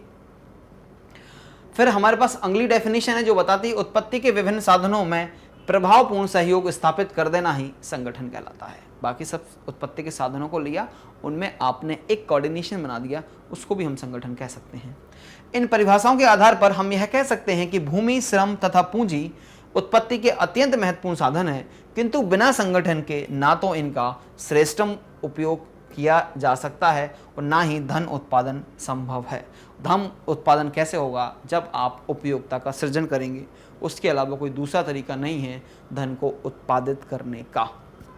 ठीक है जी, क्योंकि कुछ अर्थशास्त्री तो यही मानते हैं कि वस्तुएं एवं सेवाएं ही असली धन है, मुद्रा को असली धन नहीं माना है, और वास्तव में मुद्रा असली धन है भी नहीं, क्योंकि मुद्रा को हम मुद्रा का एक जो कार्य है, और मुद्रा होती क्या है? वो सिर्फ पावर ऑफ कन्वर्टिबिलिटी है। वो आपकी वस्तुओं एवं सेवाओं को किन्हीं अन्य वस्तुओं एवं सेवाओं में परिवर्तित करने का कार्य करती है, इसके अलावा कुछ नहीं करती है। मुद्रा का ये सबसे बड़ा और महत्वपूर्ण कार्य है। तो मुद्रा के खाने से, मुद्रा के उपयोग करने से हमारी भूख नहीं खत्म हो सकती। मुद्रा से हम वस्तुओं से वो खरीद सकते हैं, जिससे हम अपनी भूख खत्म कर सकते हैं। उसमें पावर है कन्वर्टिबिलिटी का, विनिमय का। अब आता है साहस। साहस से हमारा अभिप्राय व्यवसाय की जोखिम उठाने तथा अनिश्चितता सहन करने से होता है। जो व्यक्ति यह कार्य करता है उसे हम साहसी कहते हैं। अनिश्चितता की स्थिति ही साहस को जन्म देती है तथा अनिश्चित को सहन करने वाला साहसी कहलाता है। विभिन्न अर्थशास्त्रियों ने इसे निम्न प्रकार परिभाषित किया है। उत्पत्ति में जोखिम उठाने वाला साधन साहस है। उत्पत्ति में जोखिम उठाने वाला साधन साहस है। क्या जोखिम उठानी पड़ती है बिजनेस में? सबसे पहले तो क्या मैं इतने रिसोर्सेज को इकट्ठा कर पाऊंगा? मान लिया कर लिया, क्या इनसे मैं उत्पादन कर पाऊंगा? मान लिया कर लिया, क्या मैं उस उत्पादित माल को और वस्तुओं को, सेवाओं को सभी लोगों तक पहुंचा पाऊंगा? ठीक है, मान लिया पहुंचा पाएंगे। क्या मैं इनसे पैसे ले पाऊंगा? चलो ले लिया। क्या इस पैसे को मैं उत्पादन के समस्त साधनों में वितरित कर पाऊंगा? ये सारी जोखिम होती है ना। अगर आसान भाषा में समझे, आपने एक फैक्ट्री लगा ली तो फैक्ट्री में आग नहीं लगेगी, इस बात की क्या गारंटी है? फैक्ट्री में आपका प्रोडक्शन ठीक चलेगा इस बात की क्या गारंटी है? आपका प्रोडक्शन करने के बाद माल खराब नहीं होगा इस बात की गारंटी है? माल एक जगह से एक स्थान से दूसरे स्थान जा रहा है, उसका एक्सीडेंट नहीं होगा, माल खराब नहीं हो जाएगा इस बात की क्या गारंटी है? सरकारी कोई नियम ऐसे नहीं आएंगे जो आपको बाधा देंगे उत्पादन में, इस बात की क्या गारंटी है? आपने जो साधन श्रम जो है, क्योंकि श्रम में तार्किक और निर्णय लेने की क्षमता दोनों होती है, तो वो आपके लिए काम करेगा नहीं करेगा, कितने अच्छे से काम करेगा, किस बात इस बात की गारंटी है क्या? नेचुरल क्लैमिटी नहीं आएंगी, प्राकृतिक बाधाएं नहीं आएंगी, इस बात की गारंटी है क्या? ये सब अनिश्चितताएं क्या होती हैं? एक साहसी के दिमाग में होती हैं, एक बिजनेसमैन के दिमाग में होती हैं, और ये बाधाएं हैं। इन बाधाओं से ऊपर आकर इन बाधाओं को पूर्ण करते हुए पैसे कमाने का जो काम करेगा वो साहसी कहलाता है। ठीक है जी, तो बहुत बाधाएं आएंगी, इन बाधाओं से कैसे हमें निपटना है। एक विकसित देश में साहसी उस व्यक्ति को कहते हैं जो अर्थव्यवस्था में किसी नवीन विधि का सर्वप्रथम प्रयोग करता है। अब देखो, क्योंकि विकसित अर्थव्यवस्था की बात की है, तो विकसित अर्थव्यवस्था में तो कई लोग बिजनेस कर रहे होंगे, और क्योंकि उनके पास वस्तुओं एवं सेवाओं की पर्याप्तता होगी, इसलिए तो हमने उनको क्या बोला है? विकसित बोला है। तो विकसित देश में फिर से प्रोडक्शन करना साहसी का काम नहीं है, क्योंकि वो ऑलरेडी चल रहा है, हो रहा है, और आप भी कर सकते हैं। तो क्या बोला कि कोई नई चीज लेके जब आओगे तब हम आपको साहसी बोलेंगे, है ना? तो नई चीज लेके आएंगे तब साहसी है विकसित अर्थव्यवस्था में। बाकी जगह तो आपकी प्रोडक्शन कार्य करना ही क्या है? साहस, और हम उसको साहसी कह सकते हैं जो व्यक्ति ये कार्य करेगा। प्रोफेसर नाइट है, अनिश्चितता सहन करना साहसी का प्रधान कार्य है, महत्वपूर्ण कार्य है, और इसके बदले में उसको प्रॉफिट मिलता है। उत्पादन में सदा जोखिम रहती है, इस जोखिम में होने वाली हानि को किसी व्यक्ति को अवश्य ही सहन करना पड़ता है। जो व्यक्ति इस हानि को सहन करता है वह साहसी कहलाता है, और जो साहसी होता है वो प्रोडक्टिविटी, उपयोगिता सृजित करता है, प्रोडक्टिविटी बढ़ाता है, प्रोडक्टिविटी बढ़ाता है तो पैसे कमाता है, पैसे कमाता है तो अपने जीवन स्तर को उच्च गुणवत्ता से भर देता है, उच्च गुणवत्ता पूर्ण अपना जीवन बनाता है वो व्यक्ति, है ना? तो साहस एक बिजनेसमैन का कार्य होता है, उसका एक इंपॉर्टेंट फंक्शन है। ठीक है जी, अब हम बात करेंगे उत्पादन कार्य। अभी तक हमने उत्पादन के घटक या उत्पादन के साधनों के बारे में चर्चा की है, जिनको हमने अच्छी तरह से समझ लिया है। तो उत्पादन के 5 साधन हैं, वैसे 4 हैं, लेकिन कुछ अर्थशास्त्रियों ने उनको 5 कर दिए हैं। तो एक बार हम रिपीट करेंगे। पहला क्या है? भूमि। दूसरा क्या है? श्रम। तीसरा क्या है? पूंजी। चौथा क्या है? संगठन। पांचवा क्या है? साहसी। ये 5 हमारे उत्पादन के साधन हैं, इनका अपना अपना महत्व है। ये पांचों जब इकट्ठे होते हैं तो उत्पादन का कार्य होता है ना? तो अभी हमने उत्पादन कार्य समझना, उत्पादन तो हमने समझ लिया है कि उपयोगिता का जो सृजन है वही उत्पादन कहलाता है। तो उत्पादन कार्य क्या है ना? हम बात कर रहे हैं प्रोडक्ट फंक्शन की। उत्पादन के साधनों मतलब कि इनपुट तथा प्रतिफल मतलब कि आउटपुट के बीच संबंध को उत्पादन कार्य कहा जाता है। इसे भौतिक इनपुट तथा वस्तु के उत्पादन के बीच एक टेक्नोलॉजिकल संबंध भी कहते हैं। क्या बोल रहे हैं कि सर इनपुट और आउटपुट में एक तकनीकी संबंध जो है वो उत्पादन कार्य है। कैसे? समझाइए। मैं यहां पर अपने इनपुट दे रहा हूं श्रम के रूप में। ये बोर्ड जो आपको दिख रहा है ये पूंजी के रूप में अपना कार्य कर रहा है। जिस भूमि पे मैं खड़ा हूं, जिस सतह पे मैं खड़ा हूं, ये भूमि का कार्य कर रही है। ये संगठन मैग्नेट ब्रेन्स जिन्होंने ये साहस उठाया ये कार्य करने का, ये सब क्या हो गए? उत्पत्ति के साधन हो गए, इनपुट हो गए। इन सब को लगा के एक टेक्नोलॉजी के माध्यम से, एक तकनीक के माध्यम से मैं प्रोडक्शन कर रहा हूँ। क्या प्रोडक्ट प्रोड्यूस कर रहा हूँ मैं यहाँ पे? आपके लिए एजुकेशनल सर्विसेज में प्रोड्यूस कर रहा हूँ, आपके लिए मैं वीडियोस बना रहा हूँ जिससे कि आपके परीक्षा परिणाम उन्नत होंगे, आपके परीक्षा के रिजल्ट में सुधार आएगा। क्यों? मैं आपको उपयोगिता का सृजन कर रहा हूँ। आपको कोई टॉपिक नहीं आता, कोई चैप्टर नहीं आता, सब्जेक्ट नहीं आता, उसको मैं आपको पढ़ाने का प्रयास कर रहा हूँ। तो ये सब इनपुट लेने से मैं आपके लिए आउटपुट प्रोड्यूस कर रहा हूँ। इसी को हम क्या बोलेंगे? प्रोडक्शन फंक्शन या उत्पादन कार्य। उत्पादन कार्य को सूत्र निम्न प्रकार है। अब यहाँ पे लिखा है QX मतलब quantity of commodity X is equals to F, मतलब ये फंक्शन हो गया और ये ब्रैकेट में मैंने डाल दिए सारे इनपुट I1 I2 I3 और सो ऑन IN तक, ये सब क्या है, मेरे इनपुट हैं। और ये सब फंक्शन जब करेंगे तो मुझे आउटपुट x जो है वो प्राप्त हो जाएगा, है ना। तो क्वांटिटी QX मतलब x वस्तु का उत्पादन, F मतलब कार्यात्मक संबंध, और I1 I2 और IN तक जो चल रहे हैं वो वस्तु के उत्पादन के लिए आवश्यक इनपुट हैं। ठीक है जी। तो मुझे यदि आउटपुट प्राप्त करना है तो मैं ऐसे लिख सकता हूं कि sir output of commodity X is equals to function कार्यात्मक संबंध, और यहां पे लिख दूंगा मैं भूमि, क्या लगा रहा हूं मैं पहले यहां पे, भूमि, फिर पूंजी, फिर श्रम, फिर संगठन, और फिर साहसी। ये मैंने इनपुट को यहाँ पे कार्य करने के लिए बोल दिया, फंक्शन लगा दिया, तो मेरे पास आउटपुट जो है वो कमोडिटी एक्स का बन के तैयार हो गया। ये था उत्पादन का कार्य, या इसको हम बोलते हैं प्रोडक्शन फंक्शन या उत्पादन कार्य। बात ठीक है जी। चलिए अब हम बात करेंगे उदाहरण से। एक फर्म दो इनपुट मतलब कि लेबर, श्रम और पूंजी की सहायता से मेज मतलब कि टेबल का निर्माण करती है, अतः उत्पादन कार्य होना चाहिए होगा Q table, quantity of table is equals to FL के उत्पादन कार्य का आशय है। अधिकतम मेज Q टेबल का निर्माण दिए हुए इनपुट श्रम एवं पूंजी की सहायता से बनाना है। जब हम उत्पादन कार्य 206L2 के कहते हैं, इसका आशय है कि श्रम की 6 इकाइयाँ तथा पूंजी की 2 इकाइयों से अधिक 200 मेज बना सकते हैं। ठीक है जी। एक और एग्जांपल दे सकते हैं। अब आपको आउटपुट चाहिए, क्या आपको बनानी है चाय। ठीक है जी। अब आपको चाय बनानी है साहब, तो चाय इक्वल्स टू, अब मैं चाय की क्वांटिटी लिख देता हूँ, मुझे 10 चाय बनानी है, बताइए 10 चाय बनानी है, तो मैं यहाँ पे फंक्शन लगा दूंगा। बताइए इनपुट बताइए सर, यहाँ पे लिख दीजिए आप शक्कर। ठीक है जी। सर यहाँ पे लिख दीजिए आप दूध। सर यहाँ पे आप लिख दीजिए चाय पत्ती, है ना।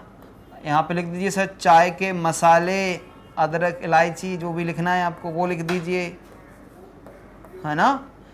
और क्या क्या लगेंगे, गैस, है ना, बर्तन, पानी, महत्वपूर्ण। तो ऐसे करके हम n नंबर तक पहुंच सकते हैं। तो अब इनकी क्या है क्वांटिटी की, उसको भी हम क्वांटिफाई कर सकते हैं। हम बता सकते हैं ना कि 10 कप चाय बनानी तो कितना इनपुट देना पड़ेगा। इसी रिलेशनशिप को हम क्या बोल रहे हैं, उत्पादन कार्य बोल रहे हैं। बात समझ में आ जानी चाहिए क्योंकि हमने 2 एग्जाम्पल ले लिए हैं।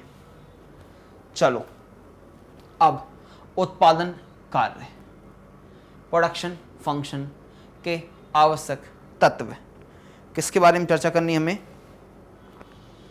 उत्पादन कार्य के आवश्यक तत्व। पहला है अधिकतम उत्पादन या न्यूनतम इनपुट। कम में बम, मैनेजमेंट आ जाता है। जैसे ही प्रोडक्शन की बात करते हैं मैनेजमेंट आ जाता है। कम से कम साधन उपयोग करो, ज़्यादा से ज़्यादा उत्पादन चाहिए मुझे। इनपुट मिनिमम, आउटपुट मैक्सिमम, इसी को तो बोलते हैं ऑप्टिमम यूटिलाइजेशन ऑफ रिसोर्सेस। उत्पादन कार्य का पहला ही कार्य क्या है या पहला ही महत्व क्या है कि सर अधिकतम उत्पादन और न्यूनतम इनपुट होना चाहिए। उत्पादन तथा इनपुट के बीच के संबंध को बताता है। मितव्ययी प्रकृति का नहीं होना, दी हुई टेक्नोलॉजी का उपयोग करना, तकनीकी दृष्टि से कुशलतम पद्धति का उपयोग करना, ये उत्पादन कार्य के आवश्यक तत्व हैं। इनकी हमें क्या कर लेनी चाहिए, इनकी हमें डिटेलिंग कर लेनी चाहिए।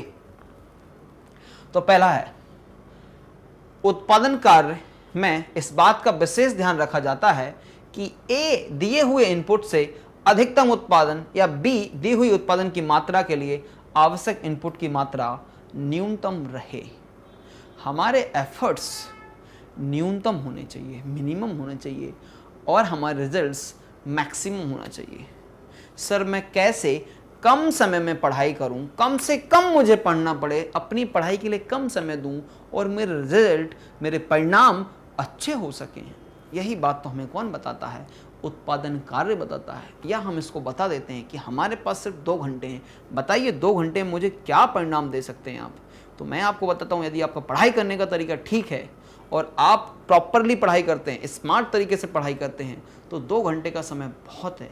आप 90-95 प्लस भी स्कोर कर सकते हैं, लेकिन आपको उसको प्रॉपरली प्लान करना पड़ेगा।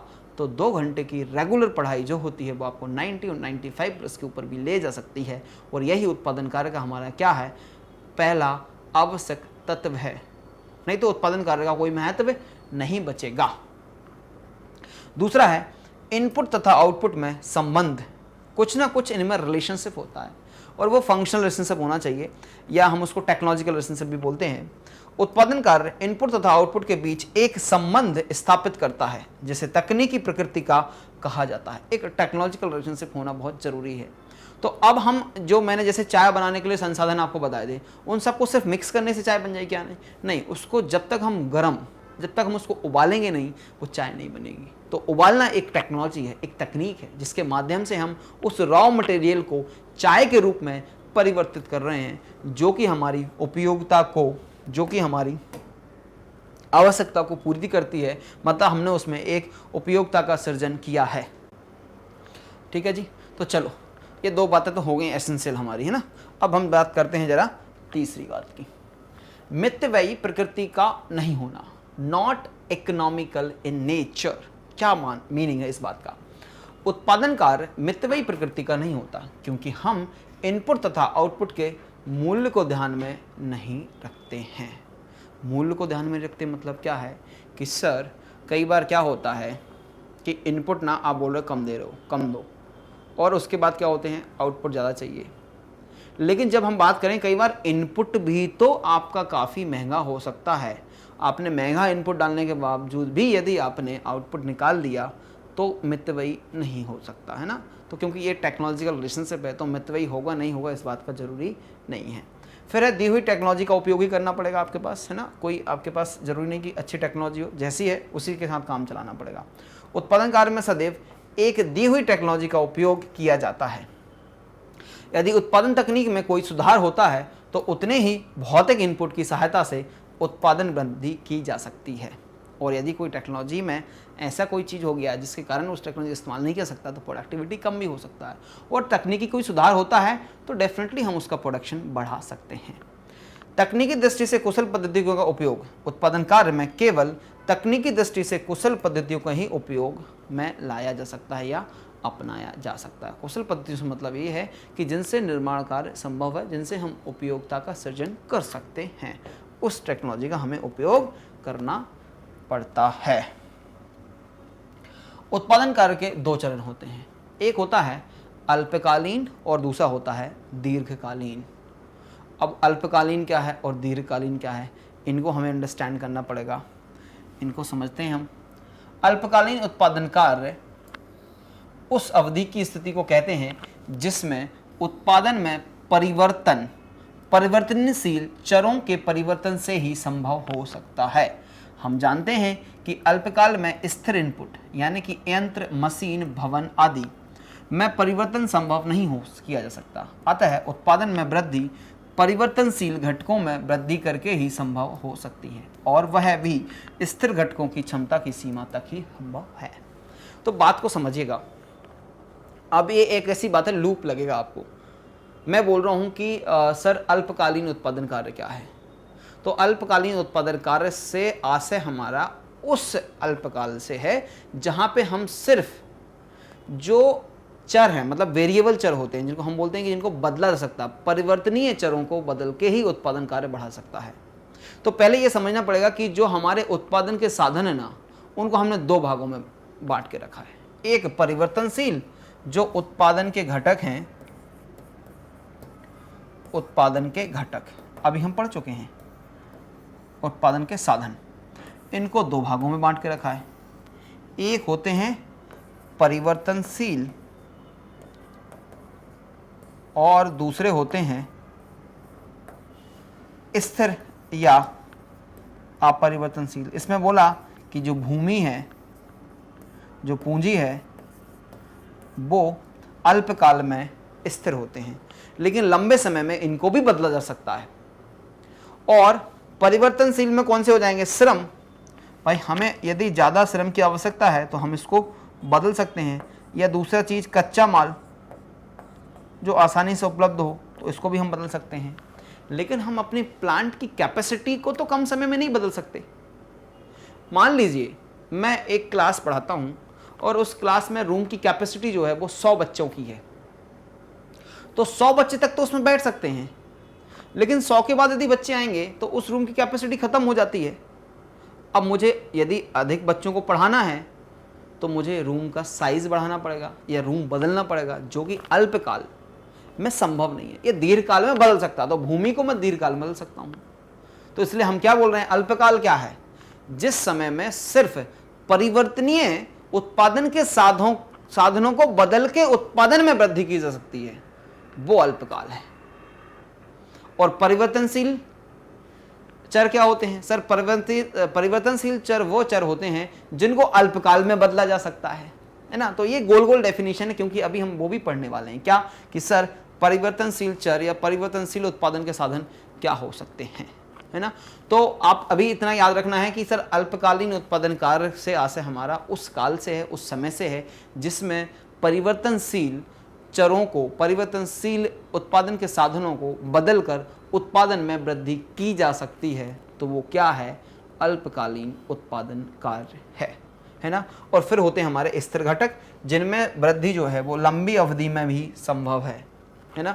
जो क्या होता है, जब किसी संस्था के या किसी वस्तु की ना मांग बढ़ जाती है, तो मांग बढ़ने से वो तुरंत अपनी उत्पादन में वृद्धि नहीं कर सकते, कर पाएंगे लेकिन एक निश्चित सीमा तक, जहां तक उनके स्थिर साधनों की क्षमता है, जितना उनकी प्लांट मशीनरी की क्षमता है।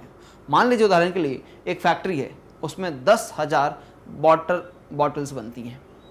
अब ये 10,000 वाटर बॉटल्स बनती हैं, उनकी क्षमता है, लेकिन अभी वो 6,000 तक बना रहे थे।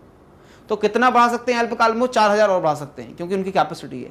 10,000 के ऊपर नहीं बढ़ा सकते, क्योंकि उनकी मैक्सिमम कैपेसिटी 10 है। अब उसके ऊपर अगर उनको जाना है तो वो लंबे समय में, क्योंकि उनको नई फैक्ट्री डालना पड़ेगा या एग्जिस्टिंग फैक्ट्री का कैपेसिटी इन्हांस करना पड़ेगा, उसमें टाइम लगेगा। वो हमारे लिए क्या हो जाएगा? दीर्घकाल हो जाएगा। फिर आता है हमारा उदाहरण। रामलाल नामक उत्पादक अल्पकाल में अपना उत्पादन बढ़ाना चाहता है। इस उद्देश्य की पूर्ति कच्चे माल की अधिक मात्रा का उपयोग करके तथा श्रमिकों की संख्या बढ़ाकर की जा सकती है, जबकि विद्यमान स्थिर साधन, भवन, यंत्र, उपकरण आदि यथावत रहते हैं। अर्थात परिवर्तनशील साधनों में वृद्धि की जा सकती है, जबकि स्थिर साधन अपरिवर्तित रहते हैं। ये कल्पना सिर्फ अल्पकाल में हो सकती है। आप दीर्घकाल में सभी साधन जो हैं वो परिवर्तनशील हो जाते हैं। दीर्घकाल में सभी साधनों को हम बदल सकते हैं, उनको कम कर सकते हैं, उनको हम बढ़ा सकते हैं, क्योंकि फैक्ट्री की कैपेसिटी लॉन्ग टर्म में भवन, पूंजी या उपकरण को भी हम बदल सकते हैं। तो दीर्घकाल क्या होता है? दीर्घकालीन उत्पादन कार्य की दशा में उत्पादन के सभी साधनों स्थिर तथा परिवर्तनशील में परिवर्तन संभव हो जाता है। इसका कारण यह है कि समय इतना पर्याप्त रहता है कि फर्म स्थितियों में बदलाव के अनुरूप अपने सभी इनपुट का समायोजन कर सकती है। वह कारखाने के आकार में परिवर्तन कर सकती है, नई मशीनों एवं उपकरण को स्थापित कर सकती है, उत्पादन की नई टेक्नोलॉजी अपना सकती है, नए यंत्र आदि खरीद सकती है। तो सब कुछ बदला जा सकता है। उस समय को हम दीर्घकाल कहेंगे। ठीक है जी। तो अल्पकाल और दीर्घकाल दोनों प्रोडक्शन के लिए बहुत इंपॉर्टेंट होते हैं। कि अब जैसे कि बाजार में कुछ वस्तुओं की डिमांड जो है वो अचानक बढ़ जाती है। उदाहरण के लिए टमाटर का भाव और प्याज का भाव तो ऐसा देखने को मिलता है, ये कभी भी आसमान छू जाते हैं। तो टमाटर जो है अभी के समय में 100-120 रुपए किलो हो गया है। क्या प्रोडक्शन बढ़ा लोगे? नहीं, पॉसिबल नहीं है। अभी 100 हो गया ना सर, प्रोडक्शन बढ़ा लो? अभी नहीं बढ़ सकता। 1 महीने 2 महीने लगेगा प्रोडक्शन बढ़ाने में। अभी से इनपुट डालना स्टार्ट करेंगे तब जाके 2 महीने बाद फसल आएगी। तो बढ़ सकता है क्या? नहीं सर, अल्पकाल में ये भी नहीं बढ़ सकता, ये दीर्घकाल में ही बढ़ सकता है। तो समय जो है वो हम ये देख रहे हैं कि एक साधन या कुछ साधनों में परिवर्तन करके प्रोडक्शन बढ़ सकता है तो अल्पकाल है, सभी साधनों में परिवर्तन करके प्रोडक्शन बढ़ सकता है तो दीर्घकाल कहेंगे, है ना। इस बात को हम ध्यान रखेंगे। फिर आता है अंतर। तो पहला अंतर है अर्थ, वह अवधि जिसमें उत्पादन में वृद्धि के लिए परिवर्तनशील साधन ही बढ़ाए जाते हैं अल्पकालीन उत्पादन कार्य कहलाता है। दीर्घकालीन वह अवधि जिसमें उत्पादन के वृद्धि के लिए स्थिर साधन तथा परिवर्तनशील साधन दोनों को बढ़ाया जा सकता है, तो उसको हम दीर्घकाल कहेंगे। उत्पादन के साधनों का वर्गीकरण। उत्पादन के साधन दो प्रकार के होते हैं, स्थिर साधन तथा परिवर्तनशील साधन। और दीर्घकाल में सभी साधन परिवर्तनशील साधन होते हैं, क्योंकि दीर्घकाल में सब कुछ बदला जा सकता है। तो ये दो डिफरेंस जो है वो हमने अभी तक देखे हैं। फिर तीसरा डिफरेंस है कीमत का निर्धारण। कीमत निर्धारण में मांग की शक्ति अधिक प्रबल रहती है, पूर्ति की शक्ति सक्रिय नहीं रहती। मांग के अनुसार पूर्ति को अल्पकाल में नहीं बढ़ा सकते हैं। तो प्रबलता किसकी है? मांग की शक्ति, क्योंकि शॉर्ट टर्म में आप एक लिमिट के ऊपर प्रोडक्शन नहीं बढ़ा सकते, इसलिए पूर्ति नहीं बढ़ेगी। लेकिन दीर्घकाल में क्या होगा? कीमत निर्धारण में मांग की शक्ति तथा पूर्ति की शक्ति समान रूप से कार्य करती है। इसका कारण यह है कि दीर्घकाल में दोनों में समायोजन संभव हो जाता है, इसलिए दोनों के आपसी सहयोग से कीमत का निर्धारण होगा, जबकि अल्पकाल में मांग के आधार पर ही कीमत का निर्धारण होता है। इसलिए वस्तुओं की कीमत जो है वो बढ़ जाती है, अचानक बढ़ जाती है। हम समझ नहीं पाते कि इन वस्तुओं की कीमत कैसे एकदम से बढ़ गई है। अब बात करेंगे हम परिवर्तनशील साधन तथा स्थिर साधन, है ना, वेरिएबल फैक्टर्स और फिक्स फैक्टर्स। तो उत्पादन के जिन साधनों में परिवर्तन अल्पकाल में किया जा सकता है, देखो मैं क्या बोल रहा था, अल्पकाल को कैसे परिभाषित किया कि सर वह काल जिसमें परिवर्तनशील साधनों को बदला जा सके। और परिवर्तनशील साधन क्या होते हैं? सर वह साधन परिवर्तनशील साधन कहलाएंगे जिनको अल्पकाल में बदला सके। तो ये गोल गोल बात है, ठीक है जी। तो इसको आपको हमेशा याद कैसे रखना है, बात तो गोल गोल है लेकिन याद कैसे रखना है, कॉन्सेप्ट को कैसे समझना है कि सर वेरिएबल फैक्टर्स जो निश्चित समय में जनरली श्रम और जो कच्चा माल होता है उसको हम बदल सकते हैं, और एक निश्चित समय में निश्चित कैपेसिटी तक, क्षमता तक हम बदलाव करके बढ़ा सकते हैं, वो अल्पकाल है या वो परिवर्तनशील साधन। उसके बाद सब परिवर्तनशील साधन है, या उसके बाद जो भी पीरियड है वो सब दीर्घकालीन पीरियड है। उन्हें परिवर्तनशील साधन कहते हैं, जैसे कच्चा माल, आकस्मिक श्रम, पावर, ईंधन आदि। उत्पादन में वृद्धि के साथ साथ ऐसे साधनों में भी वृद्धि करना आवश्यक हो जाता है। जब उत्पादन शून्य हो तो परिवर्तन साधनों की आवश्यकता नहीं होती। हाँ, ये एक महत्वपूर्ण बात है कि इसका ये वाली डेफिनेशन या ये वाला वर्गीकरण बहुत अच्छा है कि सर परिवर्तनशील साधन वो भी होते हैं जिनको जब हम प्रोडक्शन नहीं कर रहे होते हैं, जब फैक्ट्री में कोई प्रोडक्शन नहीं हो रहा तो उनकी उपयोगिता जीरो होती, मतलब वो हमें उपयोग में नहीं आते। तो जब प्रोडक्शन नहीं हो रहा तो कच्चे माल की ज़रूरत है क्या? नहीं है, लेकिन श्रम की कुछ मात्रा में ज़रूरत होती है कि फैक्ट्री का मेंटेनेंस रख रखाव हो सके। बात ठीक है जी। तो ये वाला क्लासिफिकेशन भी आप याद रख सकते हैं। तो परिवर्तनशील साधनों का अर्थ देख लिया। अब क्या है स्थिर साधनों का अर्थ? उत्पादन के जिन साधनों को अल्पकाल में परिवर्तित नहीं किया जा सकता उन्हें स्थिर साधन कहा जाता है। भवन, यंत्र, मशीन, भूमि आदि स्थिर साधनों के उदाहरण हैं। अल्पकाल में उत्पादन में वृद्धि की दशा में ये साधन अपरिवर्तित रहते हैं, ठीक है। तो इनको हम बोलते हैं स्थिर साधन। तो परिवर्तनशील साधन और स्थिर साधन ये याद रखना है अभी, क्योंकि ये टर्मिनोलॉजी हम जब समझ रहे हैं तो इनका उपयोग में आने वाले टॉपिक्स हैं वीडियो में, उनमें इनका हम उपयोग करने वाले हैं, ठीक है जी। चलो तो अंतर और समझ लेते हैं। परिवर्तनशील साधन में क्या अंतर है और स्थिर में। पहला अर्थ, अल्पकाल में जिन साधनों में परिवर्तन किया जा सकता है वे साधन परिवर्तनशील कहलाते हैं। परिभाषा है, अल्पकाल में जिन साधनों में कोई परिवर्तन नहीं किया जा सकता वे साधन स्थिर कहलाते हैं। उत्पादन के साथ संबंध, उत्पादन के साथ इन साधनों में परिवर्तन प्रत्यक्ष रूप से होता है। उत्पादन के साथ इन साधनों में परिवर्तन प्रत्यक्ष रूप से नहीं होता, कैपेसिटी के बाद परिवर्तन संभव है। उदाहरण के लिए कच्चा माल, आकस्मिक श्रम, पावर, ईंधन आदि। भवन, मशीनरी, यंत्र, स्थायी कर्मचारी आदि जो हैं वो इसके उदाहरण हैं। ठीक बात है जी। चलो, ये तो था हमारा पार्ट 1 जिसमें हमने उत्पादन के कुछ बेसिक टर्मिनोलॉजीज हैं, जैसे उत्पादन का मीनिंग हो गया, उत्पादन के साधन हो गए और उत्पादन के जो हमने समय देखा, समयावधि देखा, अल्पकाल और दीर्घकाल, और आखिरी टॉपिक हमने स्थिर और परिवर्तनशील साधन देखे। बने रहिएगा मेरे साथ। पार्ट 2 में मैं इसका बचा हुआ पोर्शन जो है उसको हम पार्ट 2 में कवर करने वाले हैं। और मैं आपको एक जानकारी देना चाहूँगा कि मैग्नेट ब्रेन्स आपके लिए ढेरों वीडियो बनाता है जो कि यूट्यूब पर आपके लिए उपलब्ध हैं। हमारे टॉप कोर्सेज की जानकारी देख सकते हैं आप हमारे videos CBSE, spoken English, CUET, NTSE olympiad, CBSE Hindi medium, UP board, Bihar board और MP बोर्ड के स्टूडेंट्स के लिए अवेलेबल होते हैं।